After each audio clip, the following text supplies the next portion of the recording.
republic for which it stands, one nation, under God, indivisible, with liberty and justice for all.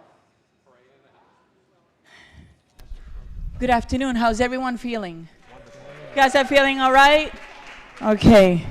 So we have the prayer will be offered by the wonderful gentleman with a wonderful jacket today, Blazer from Anne Arundel County. Thank you, Madam Speaker. You're Heavenly welcome. Heavenly Father, we gather in spirit on this Sancti Die, meaning without a day, marking the closing of a season of work, debate, and decision. We thank you for the strength, the wisdom, and the perseverance granted to all of us who have served, those who have led with conviction, listened with humility, especially the last few days, and worked for the good of their neighbors. And even those with these fancy hats and fancy jackets and fancy words. As this legislative chapter comes to an end, we ask for your continued guidance over the people of Maryland. Bless its diverse communities with unity, its leaders with integrity, and its future with hope. May the work done here bear fruit in justice, compassion, and peace for all. Lord, as our nation approaches its 250th year, we pause to remember the enduring ideals that have shaped America: liberty, equality, and the pursuit of a more perfect union. Renew us in a shared commitment to these principles. Help us to learn from the past, act with courage in the present, and build wisely for generations to come. Let this milestone not only be a celebration of history, but a call to purpose, reminding us that freedom carries responsibility and that the strength of this nation lies in the character and the care of its people. Today or tonight is not a goodbye.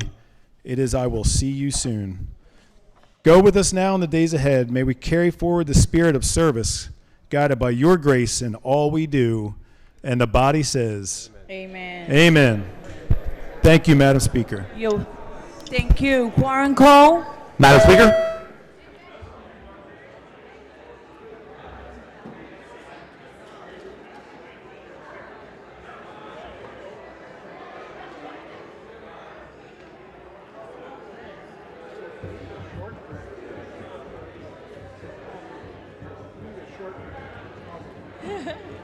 I will. Thank you.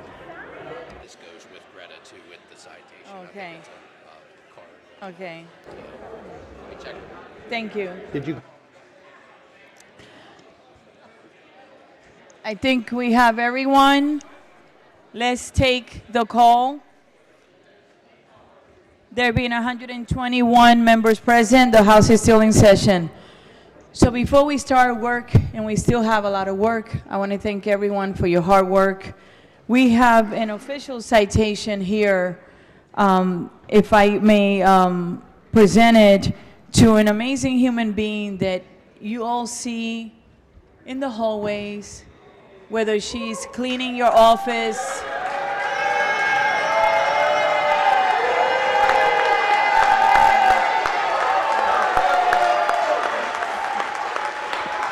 so I have known Greta for 20 years at least. I think that the young woman from Southern Maryland, wanted this recognition for you, and you're so deserving. And it says that official citation be hereby known to all the sincerest congratulations are offered to Greta Butler in recognition of exceptional service to the Maryland General Assembly. Your dedication in maintaining and caring for its buildings, along with your kindness, professionalism, and warm spirit, have made a lasting impact and been a true pleasure to all. This memorable milestone is a testament to your commitment and excellence, and it is celebrated with great pride and appreciation. Congratulations, and she's not retiring. Congratulations on 25 outstanding years of service, and best wishes for a continued success.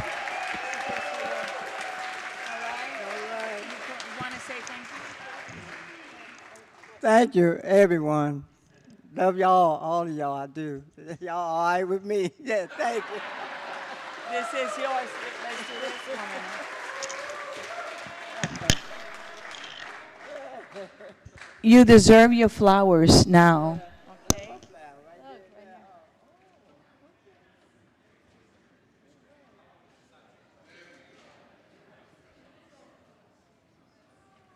We also have, there's also.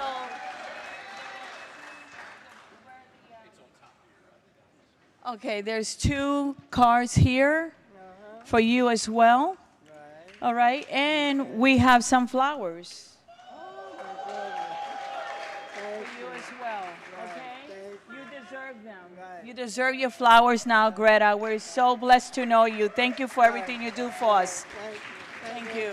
Thank you. Thank you, everyone. Yeah.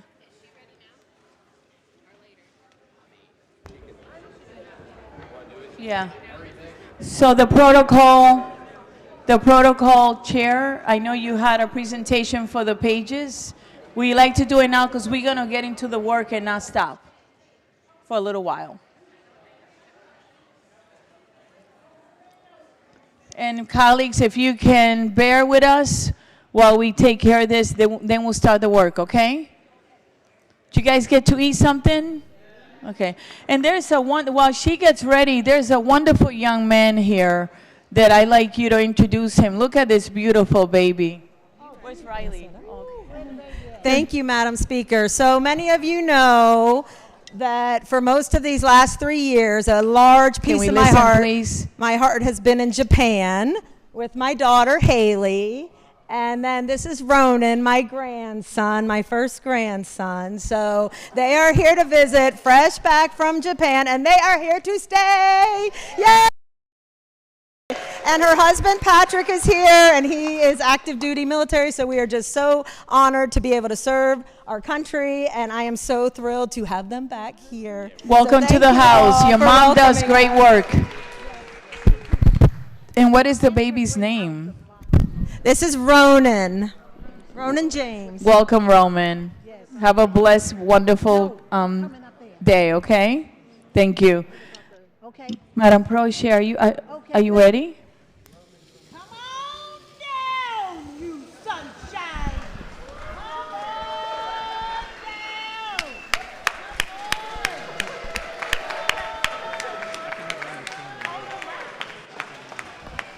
Come on down. Come on down. Come on down. All right, look at them, y'all.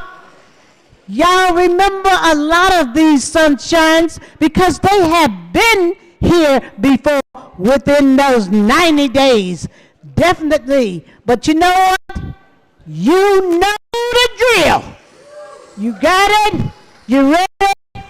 Okay, 1 second. Hit it.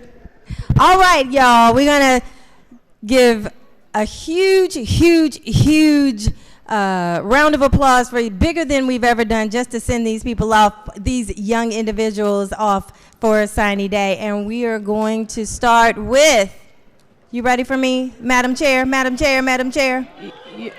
Go ahead. Can you start with the name? Who is it? Okay. You ready? All right.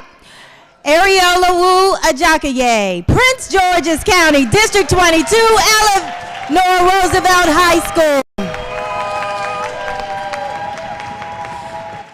Mark Anthony, Prince George's County, District 24, Bowie High School.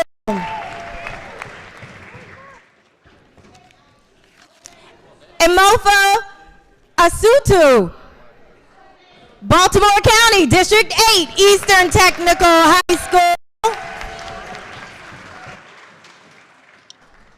Oh, okay, one more time. Mark Anthony, Prince George's County, District 24, Bowie High School. Lydia Bevins, Anne Arundel County, District 33B, South River High School. Paola Sercos, Teverino, Charles County, District 28, North Point High School of Science and Technology. Alyssa Collins, Carroll County, District 5, South Carroll High School. Nathan Corcoran, Dorchester County, District 37B, Cambridge South Dorchester High School. Michelle Fidel, Anne Arundel County, District 31, Chesapeake High School. Jasper Famous, Prince George's County, District 47A, Bladensburg High School. Alexander Fisher, Harford County, District 35A, Falston High School. Bo Camerzelt, Cecil County, District 36, Elton High School. If we're lacking in the counties, can we help our fellow counties and jurisdictions? Thank you. Susan Metcalf, Baltimore County, District 10, Western School of Technology and Environmental Science. Aditi Vanga, Montgomery County, District 15, Northwest High School. Sophie Vijayan, Baltimore County, District 43B, Towson High School. Vidyuth Viswanathan, Frederick County, District 4, Urbana High School. Michael Witherspoon, Prince George's County, District 47A, Academy of Health Sciences at Prince George's Community College. And last but not least, Jeremy Wong, Howard County, District 13, Reservoir High School.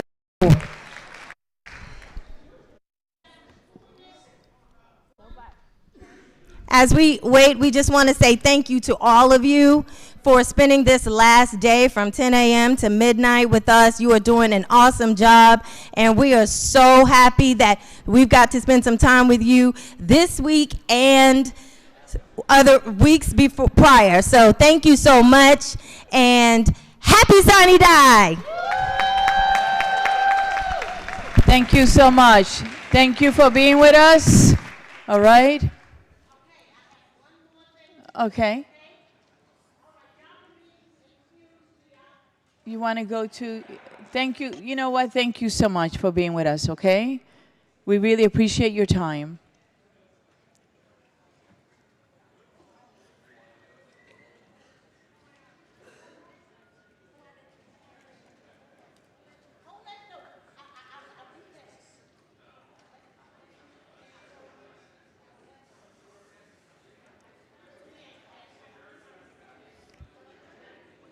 While the delegate gets what she's getting, I want to remind people that if you're having something to eat, I know you have to have something, please be mindful that some people have allergies to nuts and other things, so just be careful, okay?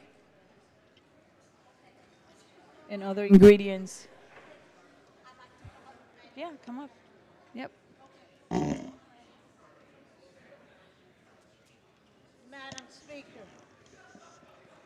First of all, We can have a minute. can I, y'all can 1 hear me 'cause second. I'm loud. 1 second, 1 minute. 1 minute. Okay. Can you use the microphone? Just use the microphone. Yeah, gently. Yeah. Gently. I will talk gently because you know I'm loud. I have 3 cards, and the delegates all signed these 3 cards, and who haven't signed it, please make sure you do it before you leave. Okay, I even got one in Spanish. Okay, they wrote nice things. It's all inside. I want you to see how much you are loved. Look at this. Wow. See how much you're loved? That is so beautiful. Yes. And this card here, and that one, everybody signed. That's the one in Spanish. And this one. Okay, we ready? I'm ready. And, of course, you know, I just want to let you know. Okay, Mike, I'm sorry.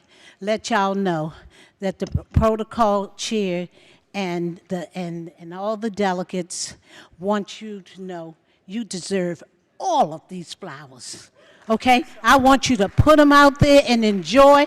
Here is a nice set of flowers. Put them right here. And one wonderful gift that we want you to have.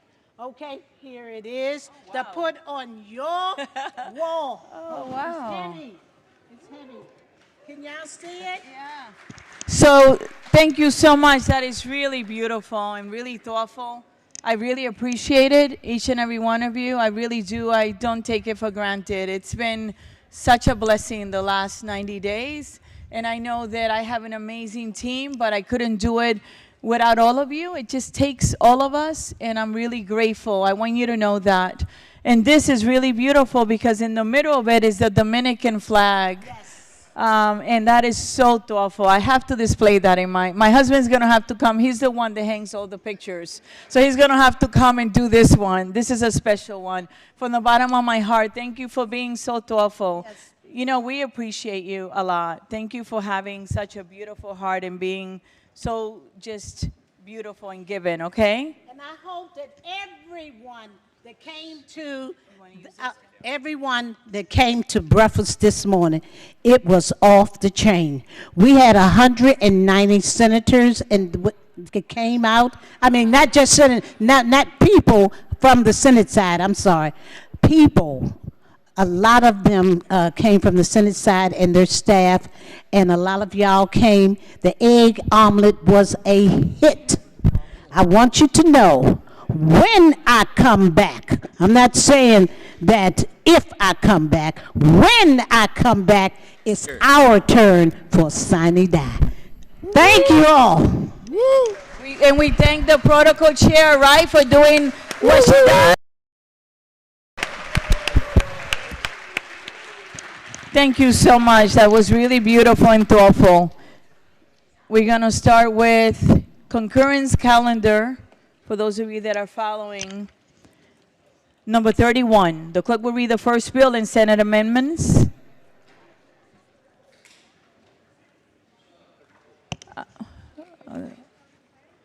I'm sorry. Concurrence calendar number 33. House bills amended in the Senate. The Government, Labor, and Elections Committee, and it's House Bill 1557. The clerk will read the bill. House Bill 1557, Procurement, Real Estate Advisory Committee, and Property Acquisition and Lease Requirements, Amendment number 1. Recognizing the chair of the Government, Labor, and Elections Committee, the vice chair. Thank you, Madam Speaker. You're welcome. Move to concur with the Senate amendments. Concur. The question before the House is to concur in the Senate amendments. All in favor signify by saying aye. Opposed, no. The ayes have it. House Bill 1557 is on third reading and final passage. The clerk will call the roll. Madam Speaker, I just have a question. Go ahead. Recognizing the delegate from Hartford. Thank you. I was just going to ask the Vice Chair what the Senate amendments were exactly, and so what's the final form of the bill, and will I like it more? It's kind of what I'm trying to figure out. Hello. I will. Okay. Oh, excuse me, Madam Speaker. Recognizing the floor leader. Thank you, Madam Speaker. You're welcome. Good afternoon. Yeah, so we made a couple of additional changes in working. This was one of the joint audit bills. It's the last one in the package. Made a couple of additional changes in working with the governor's office to make sure that, again, some of the things in there didn't run afoul of procurement law. And there's a provision in there on a real estate transaction that DGS is looking into. And the additional Senate amendment ensures that the public in the community where that real estate is engaged in the process before they make any decisions, and they have to show that there was public engagement before the Board of Public Works approves anything. So all in all, good, solid, transparent, open government. Okay, that definitely is an improvement. So there's now going to be a process in place by which the public can weigh in. Is it like a public comment period for anybody, or how does that actually work? That specific project is in there.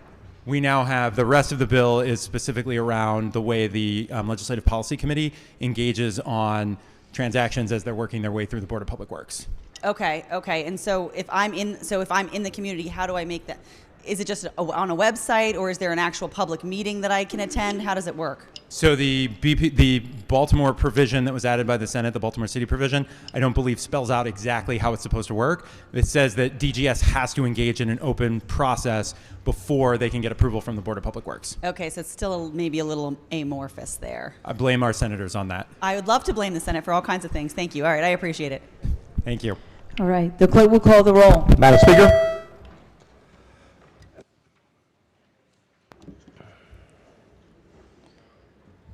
The clerk will take the call. There being 118 votes in the affirmative and 15 votes in the negative, House Bill 1557, having received a constitutional majority, is declared passed. Conference Committee report is regarding House Bill 1063. The clerk will read the bill in the Conference Committee report. House Bill 1063, Natural Resources, Hunting, Management, Amendment number 1. Recognizing the The conference committee report, floor leader. Thank you, Madam Speaker. I'd move the conference committee report. The bill, just so for transparency's sake, so no one asks later what it does. It removes amendments from the Senate that required additional reporting for DNR, as well as posting regulations that they already do. The bill, and that's what those amendments were. So the question before the House is to adopt the conference committee report. All in favor signify by saying aye. Opposed, no. The ayes have it. The conference committee report is adopted. House Bill 1063 is on third reading and final passage. Is there any debate? Recognizing the gentleman from the Eastern Shore. Floor leader, just real quick, is there anything with waterfowl involved in this? No. Thank you. Oh my gosh. We're done. Okay. No, I have a question right here. The lady from Hartford. Thank you so much. I'm glad there's no waterfowl in this one. Can we listen, please? I do see that we've removed, we've added an exception for Baltimore City, Baltimore County, Howard County, and Prince George's County. So that has to do with a deer damage permit. Yeah. So the bill created a deer damage permit. The bill, generally, regulations do not allow Sunday hunting in Prince George's, Baltimore City, Baltimore County, and Prince George's County. The amendment from the Senate allows the deer damage permit, but does not allow them, if someone wanted to use it on their private property, not to use it on Sunday. Okay, so in these locations, they will now be able to get permits for deer damage, but not Sundays still? They wouldn't be able to use the deer damage permit on Sunday. Okay, so the rest of the time, so we're still going to be able to accomplish the things we need to accomplish in the city? Well, around the deer? No, that's an archery provision. That's already in the bill. Okay, yes. awesome. Thank All right, you. thank you. The clerk will call the roll. Madam Speaker? Has everyone recorded their vote? Does anyone care to change their vote? If not, the clerk will take the call. There being 131 votes in the affirmative, House Bill 1063, having received a constitutional majority, is declared passed. Next one is concurrence calendar number 34. The clerk will read the first bill and the Senate amendments. House Bill 564, Pet Cremation and Burial Services Requirements, Pet Cremation and Burial Services Consumer Protection Act, Amendment Number 1. Recognizing the chair of the Health Committee. Thank you, Madam Speaker. You're welcome. Respectfully move to concur. The question before the House is to concur in the Senate amendments. All in favor signify by saying aye. Opposed, no. The ayes have it. House Bill number 564 is on third reading and final passage. The clerk will call the roll. Madam Speaker? Has everyone recorded their vote? Does anyone care to change their vote? If not, the clerk will take the call. There being 132 votes in the affirmative and 2 votes in the negative, House Bill number 564, having received a constitutional majority, is declared passed. The clerk will read the next bill, please. House Bill 1533, Public Health Cosmetic Products, Enforcement and Penalties for Prohibited Ingredients, Crown and Care Act, by protecting communities from harmful hair chemicals. Recognizing the chair of the committee. Thank you, Madam Speaker. Respectfully move to concur. The question before the House is to concur in the Senate amendments. All in favor signify by saying aye. Opposed, no. The ayes have it. House Bill number 1533 is on third reading and final passage. Recognizing the gentleman from Baltimore County. Thank you, Madam Speaker. You're Would welcome. the floor leader or chair, whoever wants to answer questions, would... The floor leader right there. Good From afternoon. Prince George's. Good afternoon. With the amendments, does it still include civil penalties in the bill? Yes, it does. Okay, thank you. You're welcome. The clerk will call the roll. Madam Speaker? Has everyone recorded their vote? Does anyone care to change their vote? If not, the clerk will take the call. There being 101 votes in the affirmative and 34 votes in the negative, House Bill number 1533, having received a constitutional majority, is declared passed. Quorum call. Madam Speaker?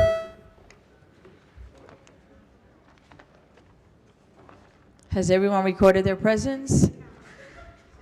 Okay. The clerk will take the call. There being 134 members present, the House is still in session. Thank you.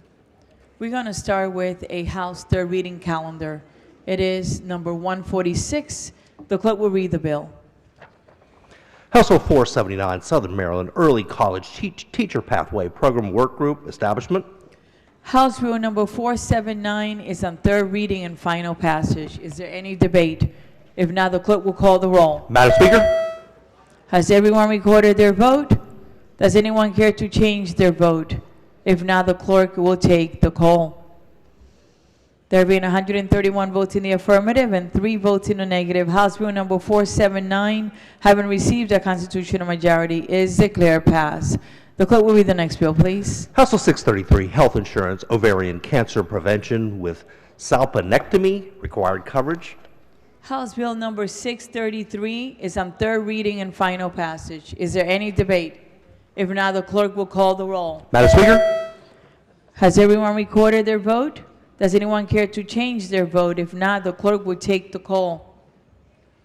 There being 126 votes in the affirmative and 8 votes in the negative, House Bill number 633, having received a constitutional majority, is declared passed. The clerk would call the next bill, please. House Bill 1426, Clinical Research Pharmacies and Clinical Trials Permits and Ownership. House Bill number 1426 is on third reading and final passage. Is there any debate?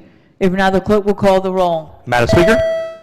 Has everyone recorded their vote? Does anyone care to change their vote? If not, the clerk will take the call. There being 129 votes in the affirmative and 5 votes in the negative, House Bill number 1426, having received a constitutional majority, is declared passed. Messages. This is regarding House Bill 139. The clerk will read the bill. House Bill 139, Sales and Use Tax Tax-Free Day, Veterans Day. The clerk will read the message from the Senate. Ladies and gentlemen, House of Delegates, the Senate does not receive in the Senate amendments and respectfully request the House reconsider and concur. Should the House prefer a conference committee to confer the disagreeing votes of the two houses, the Senate appoints Senator Roosevelt Chair, Senator Augustine, and Senator McRae. Said bill is returned herewith. The clerk will read the message to the Senate. Ladies and gentlemen of the Senate, the House of Delegates still does not concur in the Senate amendments to the House bill and agrees to a conference committee to confer on the disagreeing votes of the two houses. The Senate has appointed Senator Roosevelt Chair, Senator Augustine, and Senator McRae. The House appoints Delegate Plakovich Carr Chair, Delegate Feldmark, and Delegate Roberson. Said bill is returned herewith. Quorum call. Madam Speaker? The clerk will call the roll. There being 136 members present, the House is still in session. What number? Senate third reading calendar number 47. The clerk will read the first bill, please. Senate Bill 753, Fiduciary Institutions, Exploitation of Seniors and Vulnerable Adults, Protections and Required Referral, Vulnerable Adult Banking Protection Act. Senate Bill 753 is on third reading and final passage. Are there any amendments to the bill as to its title? Is there any debate? If not, the clerk will call the roll. Madam Speaker?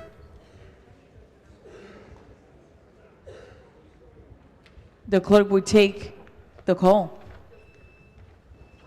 There being 135 votes in the affirmative and 1 vote in the negative, Senate Bill number 753, having received a constitutional majority, is declared passed. The clerk will read the next bill, please. Senate Bill 760, Real Property Recordation and Land Records Revisions. Senate Bill number 760 is on third reading and final passage. Are there any amendments to the bill as to its title? Is there any debate? If not, the clerk will call the roll. Madam Speaker? Has everyone recorded their vote? Does anyone care to change their vote? If not, the clerk will take the call.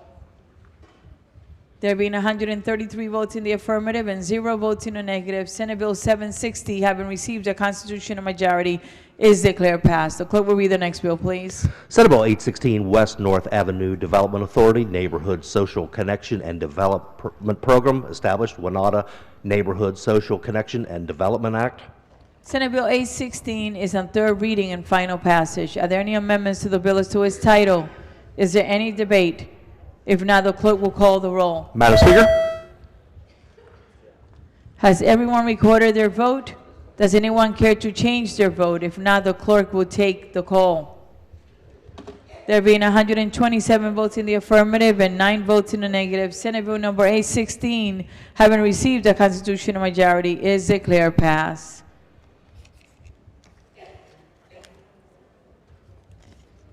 The clerk will read the next bill, please. Senate Bill 920, Economic Development, Small Minority and Women-Owned Business Accounts, Management Fees, Small Business Increased Access to Capital Act. Senate Bill number 920 is on third reading and final passage. Are there any amendments to the bill as to its title? Is there any debate? If not, the clerk will call the roll. Madam Speaker?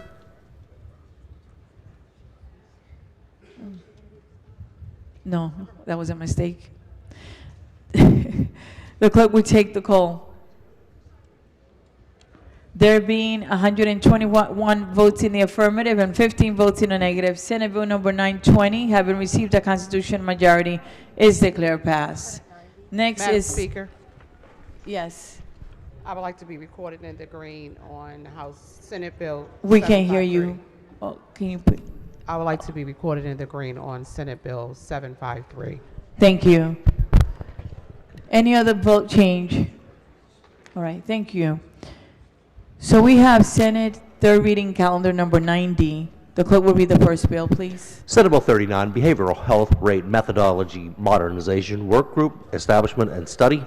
Senate Bill 39 is on third reading and final passage. Are there any amendments to the bill as to its title? Is there any debate? If not, the clerk will call the roll. Madam Speaker? Has everyone recorded their vote? Does anyone care to change their vote? If not, the clerk will take the call. There being 135 votes in the affirmative and 2 votes in the negative, Senate Bill number 39, having received a constitutional majority, is declared passed. The clerk will read the next bill, please. Senate Bill 370, State Acupuncture Board Revisions. Senate Bill number 370 is on third reading and final passage. Are there any amendments to the bill as to its title? Is there any debate? Recognizing the lady from Hartford County. Thank you so much. Could the floor leader just remind us what this bill does one last time? Floor leader. Yes, so this bill makes revisions to this particular acupuncture board. It, if anything, includes civil and criminal penalties. Okay, and do you know how much they are? Looks like there's been some heavy amending.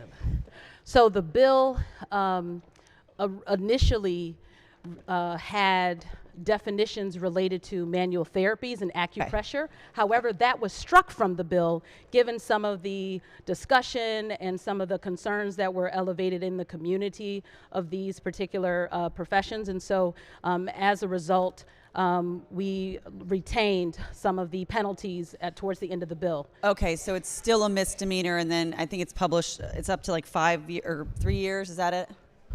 A misdemeanor, $5,000 in 3 years? Just one moment, let me check, please. Okay.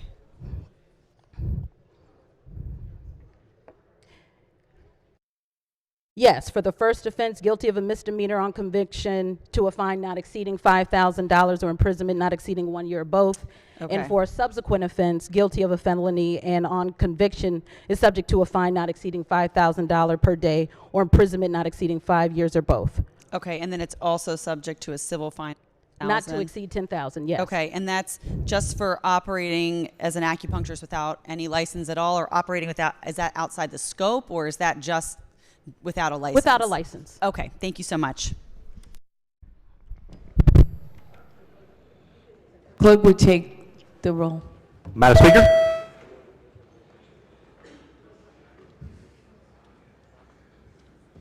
The clerk will take the call. There being 135 votes in the affirmative and 2 votes in the negative, Senate Bill number 370, having received a constitutional majority, is declared passed. The clerk will read the next bill, please. Senate Bill 607, Income Tax Subtraction Modification for Public Safety Retirement Income Amount. Senate Bill number 607 is on third reading and final passage. Are there any amendments to the bill as to its title? Is there any debate? If not, the clerk will call the roll. Madam Speaker? Has everyone recorded their vote? Does anyone care to change their vote? If not, the clerk will take the call. There being 136 votes in the affirmative and 0 votes in the negative, Senate Bill number 607, having received a constitutional majority, is declared passed. The clerk will read the next bill, please. Senate Bill 627, Korean American Day.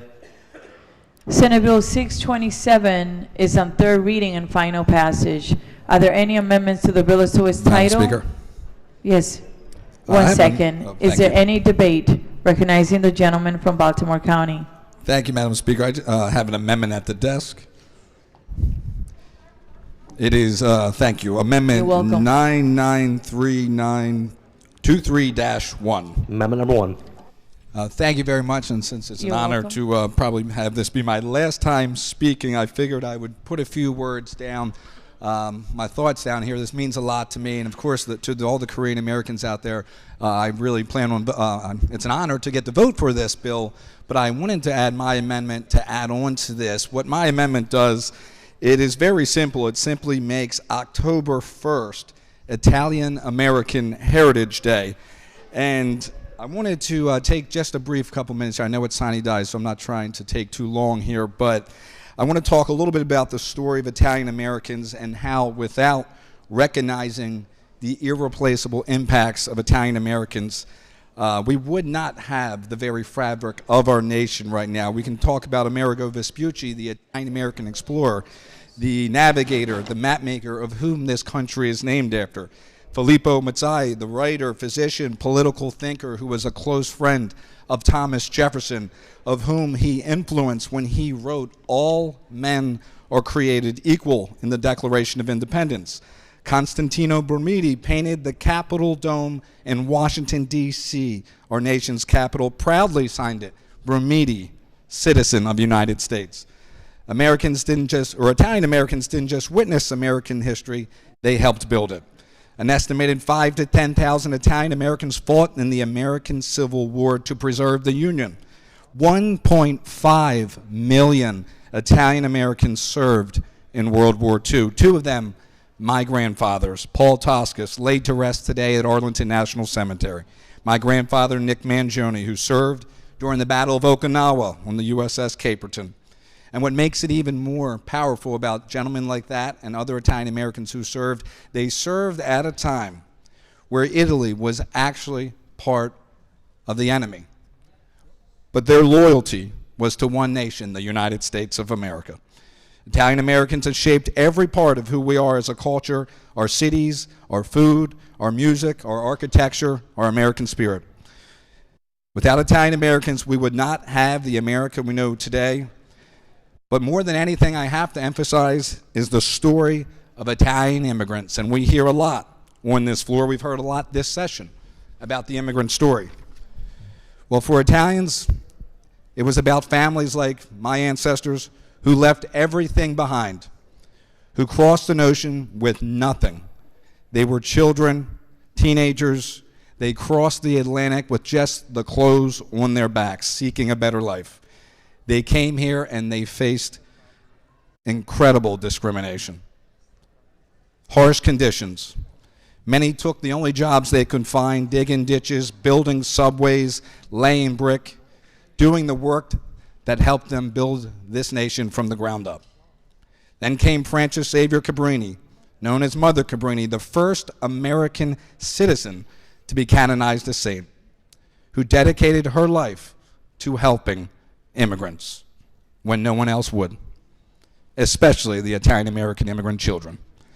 When we think of Italian Americans, we also must remember the pain and suffering they endured when you look back at 1891 in New Orleans. After the murder of Police Chief David Hennessy, 11 Italian Americans were arrested, tried, and they were either acquitted or had their cases dismissed due to lack of evidence.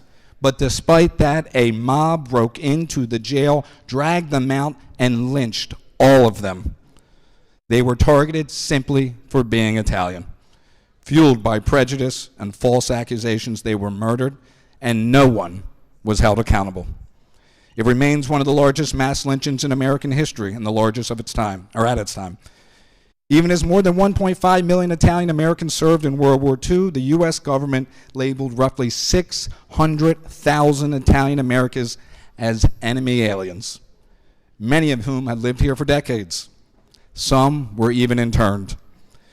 And yet through it all, Italian Americans endured. They came to places like Baltimore City. They helped build their famous neighborhood of Little Italy.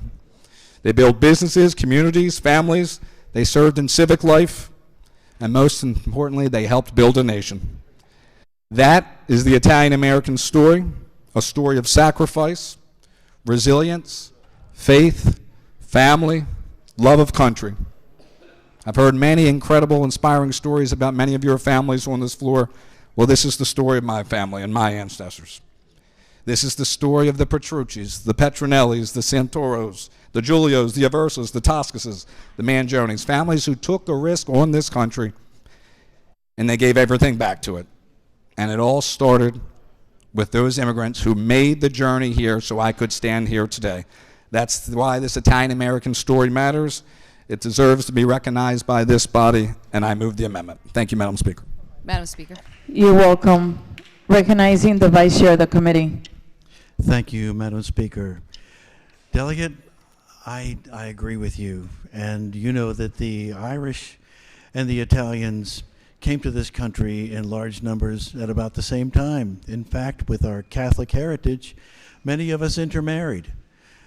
And the last surviving member of my parents' generation was my Uncle Tony Penzo, who I could not love more. He brought the Italian heritage to our Irish family, and it enriched us all. However, an amendment like this really deserves its own bill, as does an Irish American Heritage Day deserve its own bill. So I would ask the body reluctantly to resist this amendment, and Delegate, I hope to work with you next year on a bill that gives the Italian Americans the attention they deserve. Madam Speaker. Madam Speaker. Recognizing the lady from Carroll. Thank you, Madam Speaker. You're welcome. And I didn't know about this amendment until now, and I appreciate the good delegate from Frederick's comments. However, our member, our friend, will not be here next year. I think what makes America great are all of the heritage and backgrounds that we bring. That is what America is. And they say Maryland is America in miniature.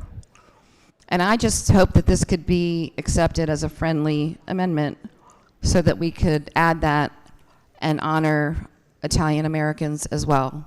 So thank you, Madam Speaker. Madam Speaker. Recognizing the maker of the amendment, then the minority leader. Thank you, Madam Speaker, and thank you to the delegate from Carroll County for standing up. I appreciate your support. And to the good gentleman from Frederick, the problem with what your answer there was that I did bring this bill last year, and I pre-filed it. And unfortunately, this bill did not have the courtesy of receiving a vote last year in the committee. So this body has proven time and time again that we can accomplish great things here, even up until the very end. So if Italian Americans are going to be on equal par as Koreans and Hispanics and Black Americans, Caribbean Americans, Irish Americans who are already honored, German Americans, American Indians, and I've supported all the commemorative bills that, to my knowledge, that I can remember, and some I question whether I really supported, but at the same time I thought, you know what, it is out of respect for the good people that those commemorative bills represent, whether it's Korean Americans, we saw religious days, we've seen numbers of them. And I always stood up because that's what it was about. So if we talk true inclusion and true respect and true equity and diversity in all that we do here, now would be the opportunity to vote and add on this amendment to this SB 627. Thank you. You're welcome. Recognizing the minority leader, then the vice chair of the committee. Thank you, Madam Speaker. Very briefly, I think that our friend from Towson has made us an offer we should not refuse. And I think that I don't think anyone will find a horse's head back in your hotel this evening. But I think that he's being honest. I think that he's being a wonderful exemplar for his community. We want Korean American Day to go through. We'll work and we'll pledge everything we can to help make sure that this goes through before 12 o'clock at night. But we should also recognize the Italian American community, of which he is a proud exemplar. And he didn't talk a lot about it, but when you hear about his family's history of how they came here with next to nothing, it's amazing. And there are families like that of a variety of backgrounds. And you know what they are? Immigrants. They were immigrants who came to this country and have made it better, and we should all stand up together in support of them tonight in this small way. Thank you for bringing the amendment. Recognizing the gentleman from the Eastern Shore. Thank you, Madam Speaker. And I will agree and sort of follow up with the minority leader. I mean, this isn't one of those gotcha amendments. This isn't a messaging amendment. I mean, this amendment really did truly come from the heart. And if you guys remember last year, and some of us may not included this in the last break, but maybe in the next one, we made the Orange Crush the state drink last year. You guys remember that? And we added it to the state mineral bill, which was completely appropriate to do at that time. And this is a completely appropriate time to accept this amendment. And then next year, we pass a bill that will make an Irish and American Day. I think that would be also very appropriate next year as well. So for that reason, I support this amendment. So I like to say a few words. These bills are very difficult to pass, and I want to explain the process. They are heavily negotiated in the interim. It used to be where none of them passed, none. Then there was another chair, and that person passed one. The next chair passed one only. I decided, let's pass 3, okay? Most of the time we pass them, and they do not pass the Senate. Because we met this past interim to try to decide what is the rubric for these bills to pass. So while I want to support this amendment, and let me tell you, my mother-in-law, her father was born in Italy, last name Casso, okay? So my kids are very mixed, and we love Italy. Actually, my daughter went and lived there last year for a few months. I did not negotiate this with the Senate. And a lot of the bills we passed, like the Korean American bill, has been introduced for many years. And we have passed it, and it hasn't passed, right, the Senate. And they want to do the right thing, and so do I. But we do meet in the interim and try to negotiate because there's so many of these bills as well. So respectfully, I wanted to give you a little history. It's not that it's not important. Every culture is important. And someone like me who's a mud knows it better than anyone here. But I want to give you the background of why these bills, why it's so difficult to get them through as well. Okay? The minority whip. That's a tough act to follow there, Madam Speaker. I'll just say this. Look, we honored Annunziata Lombardi right up here a couple weeks ago. You know who that is? That's Nancy Pelosi's mother, one of the most prominent Italian families in our state. The owner of the Baltimore Ravens, Steve Bisciotti, another prominent Italian American in our state.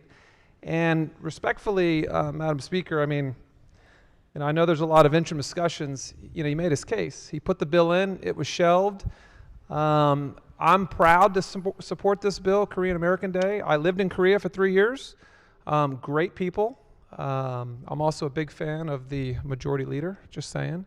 But if we can pass this bill, we can absolutely add an amendment to honor the Pelosi family in Maryland and the Bisciotti family and other notable Maryland families that have certainly made a difference. So with that, I press the amendment. Thank you. The question before the House is the adoption of the amendment. All in favor signify by saying aye. Aye. Okay. The clerk will call the roll. Madam Speaker. Madam Speaker. In explaining your vote? Yes, Madam Speaker. All right. I too recognizing the gentleman from Anne Arundel. Thank you, Madam Speaker. I stand here with a green vote My great-grandfather, Angelo Agro from Sicily, got a lot of members elected on this floor in the 60s and 70s. One of those most prominent members being former Senator John Pica. You may have saw him this afternoon. My grandmother had a birthday on Friday. She's a Italian descendant, and I just want to wish her a happy birthday, and I'm supporting this amendment. Thank you, Madam Speaker. You're welcome. Madam Speaker. Recognizing the gentleman from Southern Maryland. Thank you, Madam Speaker. I have a unique take on this because when I was 16 years old, my very first job out of the house, my father was self-employed, blue-collar, self-employed auto body guy. But my first job outside of his business at 16 was working as a busboy for the gentleman's grandfather. Probably the best job that I ever had as a young person because you finally had freedom outside the small family business that my dad had. And I can tell you, I learned to love this family. This is an amazing family. They're inspirational. They're actually very inspirational to me, and because they came from nothing. And that's very relatable to those of us who grew up in the poor sections of Baltimore with nothing. And then had parents and grandparents who started businesses and grew from nothing. And for the life of me, I don't understand the political reason for not actually recognizing the Italian-American community. It's somewhat remarkable to me, and I just don't understand it. And I have to tell you, I honor this family, and I also honor what they have accomplished and all that they've done for this state. So for all those reasons, I'm voting yes for this bill. Madam Speaker. Okay, recognizing the delegate from the Eastern Shore. Thank you, Madam Speaker. And I You're just welcome. would like to know what would be more diverse, equitable, or including than accepting this amendment. I hear that so often here, and I'm just curious as to how you would feel about not accepting this. Thank you. Madam Speaker. Recognizing the delegate from Frederick. Thank you, Madam Speaker. So many of you met my grandson on the floor today, and everyone asked me what I'm called. Well, I'm called Nona, and I'm called Nona because that's Italian for grandmother, because I'm honoring my Italian heritage, and I'm proud to stand up and support this amendment. My grandfather came through Ellis Island from Naples, and it was a hard life, and they actually had to change their last name to go through that process, and because of the discrimination that they face. So I'm proud to be green on this bill for my family. Okay, recognizing the gentleman from Baltimore County. I'll be very brief. Thank you, Madam Speaker. And You're I really welcome. do truly appreciate the kind words from the gentleman from Calvert about my grandfather. And I just wanted to say, I did not bring this, obviously, because of my grandfather and the accomplishments of some of my family members. And I do truly love them. I really did. I've never been asked by anybody in the Italian community for anything like this. But it all, again, comes down to the fact that we're honoring all these other, whether ethnic groups, religious groups, and I thought there is no other better deserving group, and they're all on par with many of these, than the Italian-American community. And I just thought that this was a simple amendment, and I really believe that the amendment simply says you think the Italian-American community deserves recognition or not. There's really nothing difficult or challenging here, in my opinion. It's a simple yes or no question. Do the Italian-Americans that came to this country, and whether in the arts or whether in the entertainment, the music, the dining, all the incredible things they have done, do they deserve in the state of Maryland to be recognized officially as many other ethnic and religious groups have been? Thank you. The clerk will take the call. There being 84 votes in the affirmative and 42 votes in the negative, the amendment fails. The bill is on third reading and final passage. The clerk will call the roll. Madam Speaker. Madam Speaker. Madam Speaker. 1 second, please. 1 second. Recognizing the gentleman from Anne Arundel.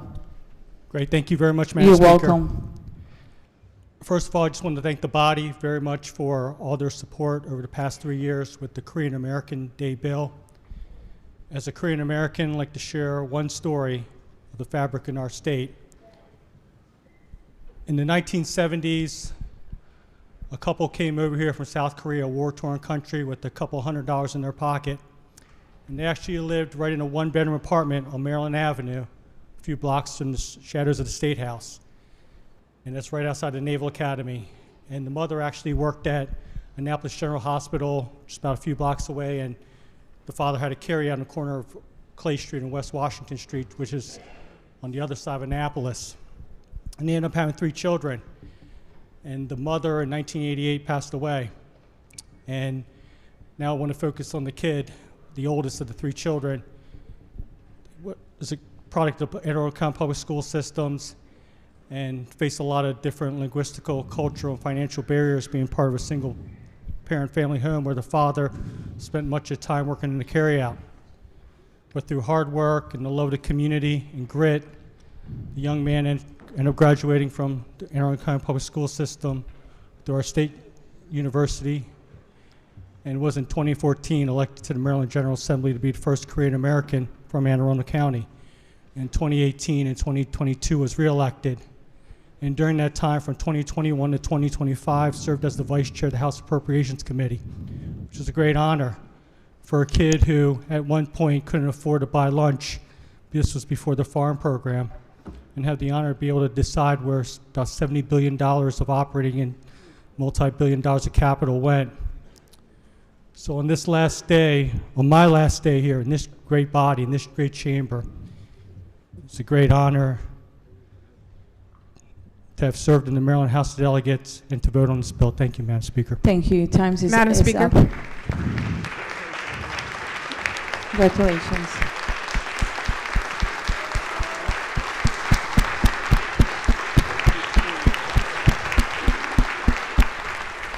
Recognizing the delegate from Howard. Thank you, Madam Speaker. You're To welcome. explain my vote and to add to the distinguished delegate from Anne Arundel County, Korean Americans have made broad and lasting contributions to Maryland across culture, politics, science, and the arts. More than 60,000 Korean Americans live in Maryland, which is one of the highest concentrations in the country. Koreatown is located in my district in Ellicott City and has become a huge economic driver for the entire state of Maryland. Representatives of the League of Korean Americans are behind me in the gallery to witness this bill passing and have been to Annapolis more than a dozen times over the past 3 years waiting for this moment. And for all of those reasons, I have voted yes. Thank you. And I'd like to say a few words in explaining my vote. To the gentleman from Baltimore County, these bills are negotiated in the summer.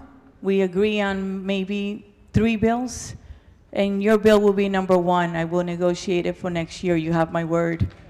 Okay? Thank you, Madam Speaker. Thank you. And if you're in the Senate, please make sure it passes. County Council, well, you have friends, okay? Thank you. Thank you very much. I appreciate Thank you. But you have my word, and the chair of the committee, this is the number 1 bill for next session, okay? All right. Madam Let's take the vote. Madam Speaker.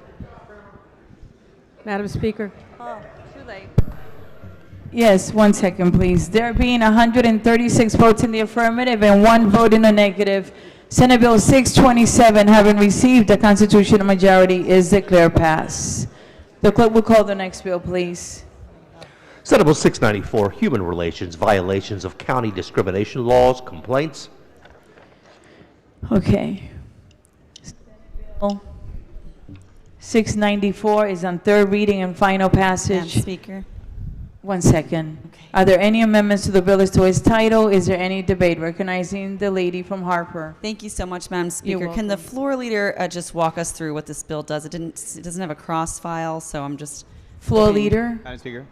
Thank you, Madam Thank Speaker. you. Oh, hey, friend. Hi, how are you? Still here. So counties have anti-discrimination laws. Right. Usually, in order to sue under those county discrimination laws, you have to do what's called administrative exhaustion, Oh. which means you have to first go to the agency responsible for discrimination complaints in your county before you can file a lawsuit under the anti-discrimination Can law. you please put the microphone closer? Thank you. Sorry about that, Madam Speaker. Okay, thank you. What this bill does is it adds one other way you can exhaust your do administrative exhaustion, which is to go to MCCR, the Maryland Commission on Civil Rights. That's all it does. Okay, it says it only applies in counties aside from Baltimore, Howard, Montgomery, and Prince George's. Why did it cut those counties out? I believe because those don't have administrative exhaustion requirements at all. Oh, okay. So they just don't have the requirements. You can And just so sue directly. Is this the ALJ process? Do they have to go to the administrative law judge? Is what it is? Yes. Okay. And this gives you a separate avenue. And then what happens if you exhaust this avenue? Can you go back through the ALJ process, or have you blocked yourself out of the secondary process? Once you exhaust your remedy in either MCCR or your local county administrative process, you can sue. You can't go back to a different. Okay, you couldn't just get a second bite at the apple Correct. okay. All right, that helps me understand it. Thank you so much. Yep. The clerk would take the roll. Madam Speaker? Has everyone recorded their vote? Does anyone care to change their vote? If not, the clerk would take the call. There being 123 votes in the affirmative and 10 votes in the negative, Senate Bill number 694, having received a constitutional majority, is declared passed. The clerk will read the next bill, please. Senate Bill 778, Clinical Research, Pharmacies, and Clinical Trials, Permits, and Ownership. Senate Bill number 778 is on third reading and final passage. Are there any amendments to the bill as to its title? Is there any debate? The clerk will call the roll. Madam Speaker?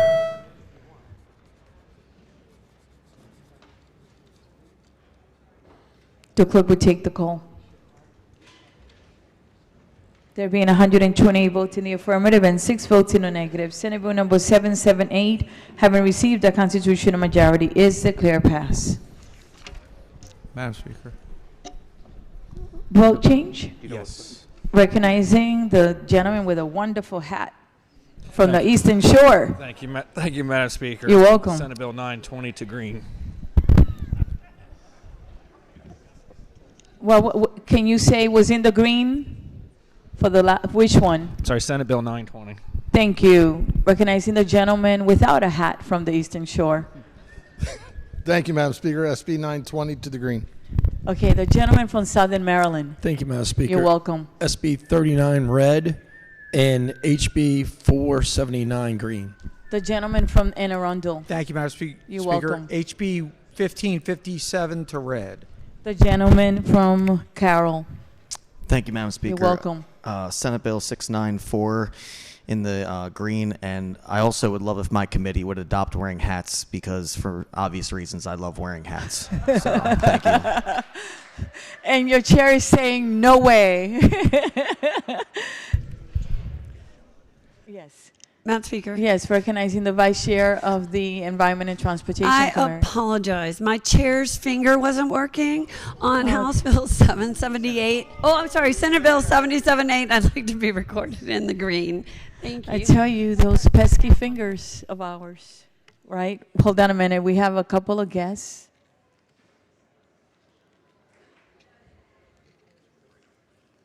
They're coming. You want to come over? We have a congresswoman and a congressman. Can we welcome them, please? Sarah Elfrin, Johnny O.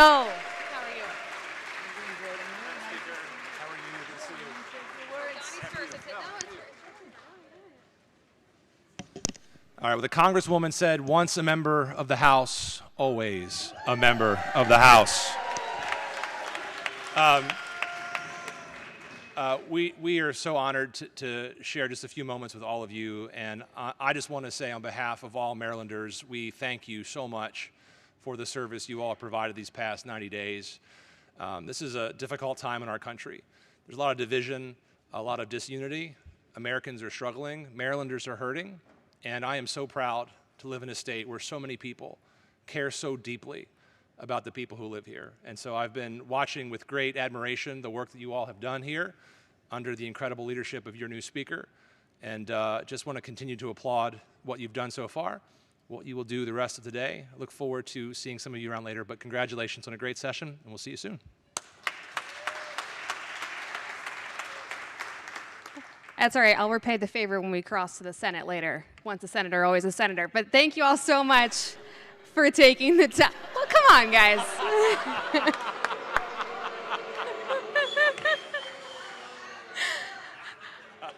I so appreciate taking a moment not to do the minority leader's job that last amendment said. I don't think we have any amendments at the desk around Irish heritage or Polish heritage, but all of you, as Johnny said, we're so appreciative of the work you've done. It is an incredibly divisive time in our country right now, and you provide really important stability for our constituents. And like Johnny, I have also been watching your debates, and God, I wish in DC we could debate with civility and in the best interest of our constituents, the way that you have all comported yourselves over the last 89 days. So we are so appreciative of that. And thank you to our wonderful new speaker who has led this charge so admirably during these difficult times. We, as Federal Team Maryland, are very grateful to each and every one of you, and finish strong all. Thank you.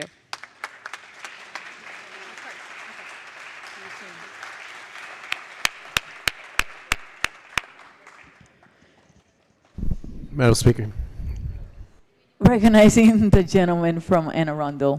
Thank you, Madam Speaker. You're welcome. On Senate Bill 694, I'd like to be green. Thank you. Remember to turn in your yellow slip.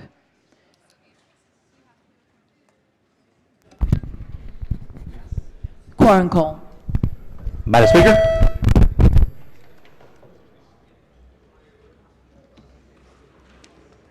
The clerk will take the call. There being 133 members present, the House is still in session. We're doing for those of you that are following, Senate third reading calendar number 63. The clerk will read the first bill, please. Senate Bill 324, Higher Education, Public Senior Higher Education Institutions, Directed Admission Program and Study. Senate Bill number 324 is on third reading and final passage. Are there any amendments to the bill as to its title? Any debate? The clerk will call the roll. Madam Speaker. Has everyone recorded their vote? Does anyone care to change their vote? If not, the clerk will take the call. There being 136 votes in the affirmative and 1 vote in the negative, Senate Bill number 324, having received a constitutional majority, is declared passed. The clerk will be so kind and call the next bill, please. Senate Bill 606, Maryland Easy Pass Commuter Fairness and Transparency Act of 2026. Senate Bill number 606 is on third reading and final passage. Are there any amendments to the bill as to its title? Is there any debate? Madam Speaker. Recognizing the delegate from Harper. I jumped too soon. It just readjusted. Okay. The clerk will call the roll. Madam Speaker. Has everyone recorded their vote? Does anyone care to change their vote? If not, the clerk will take the call. There being 136 votes in the affirmative and 0 votes in the negative, Senate Bill number 606, having received a constitutional majority, is declared passed. The clerk will read the next bill, please. Senate Bill 614, Correctional Officers Retirement System, Dorchester County. Senate Bill number 614 is on third reading and final passage. Are there any amendments to the bill as to its title? Is there any debate? If not, the clerk will call the roll. Madam Speaker. Has everyone recorded their vote? Does anyone care to change their vote? If not, the clerk will take the call. There being 136 votes in the affirmative and 0 votes in the negative, Senate Bill number 614, having received a constitutional majority, is declared passed. The clerk will be so kind and read the next bill. Senate Bill 647, Law Enforcement Officers Pension System and State Police Retirement System, Line of Duty Catastrophic Injury Disability. Senate Bill number 647 is on third reading and final passage. Are there any amendments to the bill as to its title? Is there any debate? If not, the clerk will call the roll. Madam Speaker.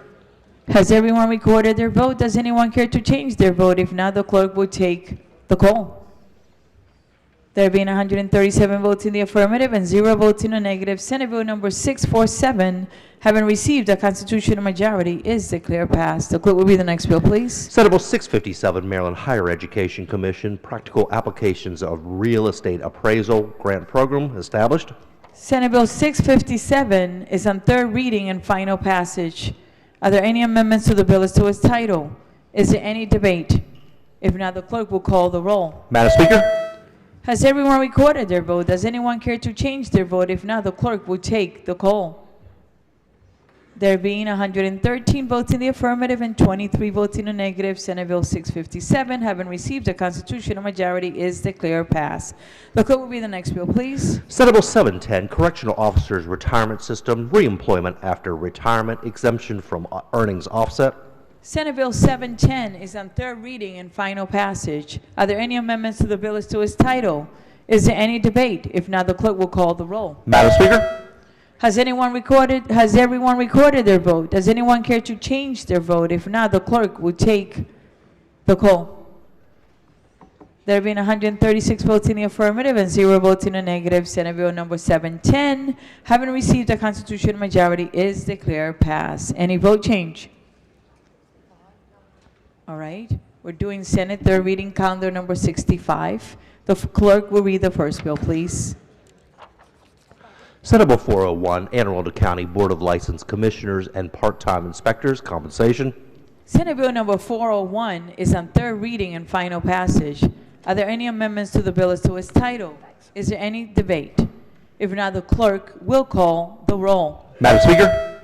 Has everyone recorded their vote? Does anyone care to change their vote? If not, the clerk will take the call.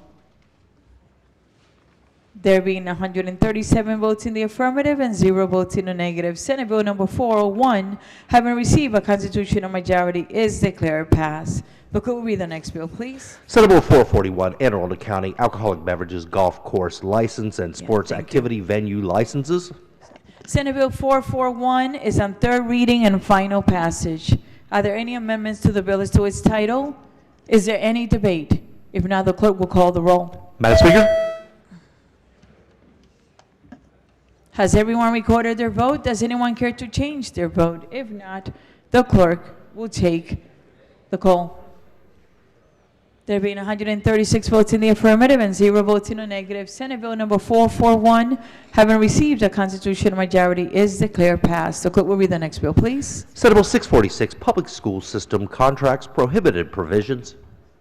Senate Bill number 646 is on third reading and final passage. Are there any amendments to the bill as to its title? Is there any debate? If not, the clerk will call the roll. Madam Speaker? Has everyone recorded their vote? Does anyone care to change their vote? If not, the clerk will take the call. There being 136 votes in the affirmative and 0 votes in the negative, Senate Bill number 646, having received a constitutional majority, is declared passed. The clerk will read the next bill, please.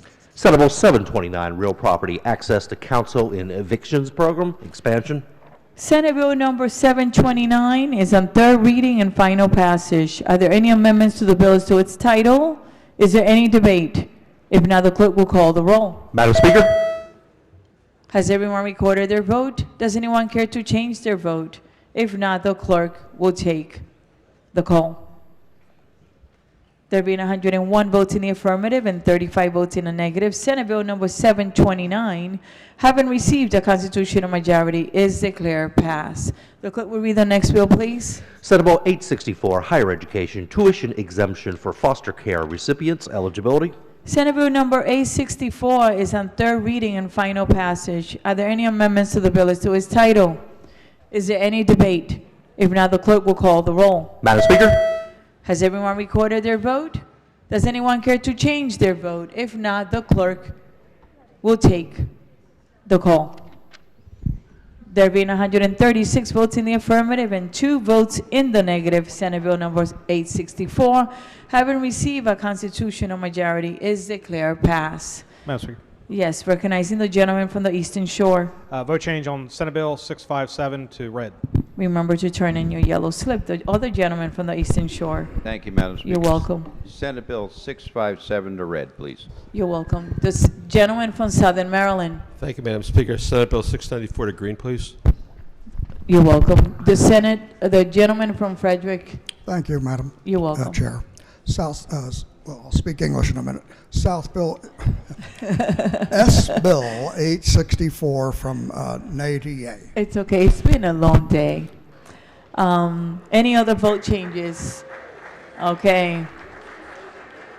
So we're going next to Senate third reading calendar number 92, and the clerk will read the first bill, please.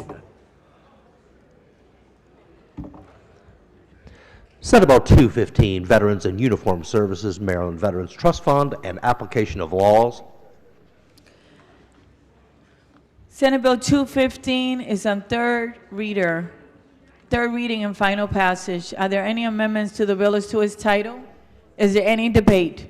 If not, the clerk will call the roll. Madam Speaker. Has everyone recorded their vote? Does anyone care to change their vote? If not, the clerk will take the call. There being 138 votes in the affirmative and 0 votes in the negative, Senate Bill number 215, having received a constitutional majority, is declared passed. The clerk will be so kind and read the next bill, please. Senate Bill 644, Sales and Use Tax, Certificates indicating multiple points of use alterations. Senate Bill number 644 is on third reading and final passage. Are there any amendments to the bill as to its title? Is there any debate? If not, the clerk will call the roll. Madam Speaker. Has everyone recorded their vote? Does anyone care to change their vote? If not, the clerk will take the call. There being 137 votes in the affirmative and 0 votes in the negative, Senate Bill number 644, having received a constitutional majority, is declared passed. The clerk will read the next bill, please. Senate Bill 672, Prince George's County, expanding access to early childhood education and child care. Senate Bill number 672 is on third reading and final passage. Are there any amendments to the bill as to its title? Madam Speaker. Recognizing the chair of the Prince George's County delegation. I have an amendment at the desk. Go ahead. Amendment number, okay, get my glasses, 633425. Amendment number 1. So move so much be considered the reading of the amendment. So order. We just have 2 amendments. One is just to strike government and substitute with public school system throughout in certain sections of the bill. And then the second amendment is simply to strike the Prince George's County and replace it with Prince George's County school system. Please move the amendments. The question before the House is the adoption of the amendment. All in favor signify by saying aye. Opposed, no. The ayes have it. The amendment is adopted. Are there any additional amendments to the bill as to its title? Hearing none, the bill is on third reading and final passage. The clerk will call the roll. Madam Speaker. Has everyone recorded their vote? Does anyone care to change their vote? If not, the clerk will take the call. There being 132 votes in the affirmative and 1 vote in the negative, Senate Bill number 672, having received a constitutional majority, is declared passed. The clerk will read the next bill, please. Senate Bill 940, Environment, Water Quality Testing, Secondary Maximum Containment Levels Action Plan. Senate Bill number 940 is on third reading and final passage. Are there any amendments to the bill as to its title? Recognizing the gentleman from the Eastern Shore. Thank you, Madam Speaker. You're welcome. Floor leader rise for a question. Floor leader, please. Right there behind you, in front of you. Madam Speaker. Yes, sir. Oh. Oh, I'll defer to Delegate. I'll defer to Delegate Baylor. I got that in stereo right there. So just a friendly question. What is a non-transient, non-community water system? Could you say that again? What is a non-transient, non-community water system? I think it goes back to the root of the bill. I think one of the things that we talked about in committee, the bill as originally introduced was really related to mobile home parks. And to answer your specific question, I'm happy to yield to the subcommittee chair. It's an honest question. It's not a gotcha. I read the bill and I got struck. Okay. Yeah, just to go back to the bill, what the goal of the bill is there are primary contaminants that are regulated by the federal government and the EPA. This bill seeks to add secondary containments, which include odor, taste, color, to further protect Marylanders. I'm still looking for the answer to the. Yeah. But what is it? What is the question that you would like? In the bill, it got Yes. struck, so the bill Go got ahead. struck and got replaced with an action plan. 1 second. May we be so kind and listen? It's no Go longer in ahead. the bill. So- Because so I the can't bill- hear. 1 minute. Go ahead. Yeah, so the bill got struck and it got replaced with an action plan for community water systems or non-transient, non-community water systems. I'm just simply asking, honestly, I can get the answer later. I just thought we would know what that is. I'm mildly curious. Recognizing the with the. Yeah. Okay, the floor leader yield, recognizing the delegate from Baltimore County and a member of the committee. Thank you, Madam Speaker. You're welcome. And I'm sorry, Delegate, specifically, your question is? On page 10, line, number 4, on line 25, so it's number 4. Madam Speaker? Yep. Yes. Would the the gentleman from Baltimore County yield to the chair of the committee? It takes All a right. village, as you like to paraphrase someone saying. A non-transient, non-community water system is a public water system that serves at least 25 of the same individuals, such as employees or students, for more than 6 months per year, but does not serve a residential community. Okay. Thank you. Thank you. Okay. Recognizing the gentleman from Anne Arundel. I have to let them finish first. No, I was just going to stand up and answer his question. It affects a neighborhood in my community, and it's about secondary contaminants outside of federal regulations, which speak to taste, color, odor, those type of things. And it's calling on MDE to draw up a action plan so that they can address things outside of clarity, taste, and odor. And I appreciate your support on the legislation. Thank you very much. All right, it does take a village. All right, so Senate Bill 940 is on third reading and final passage. The clerk will call the roll. Madam Speaker?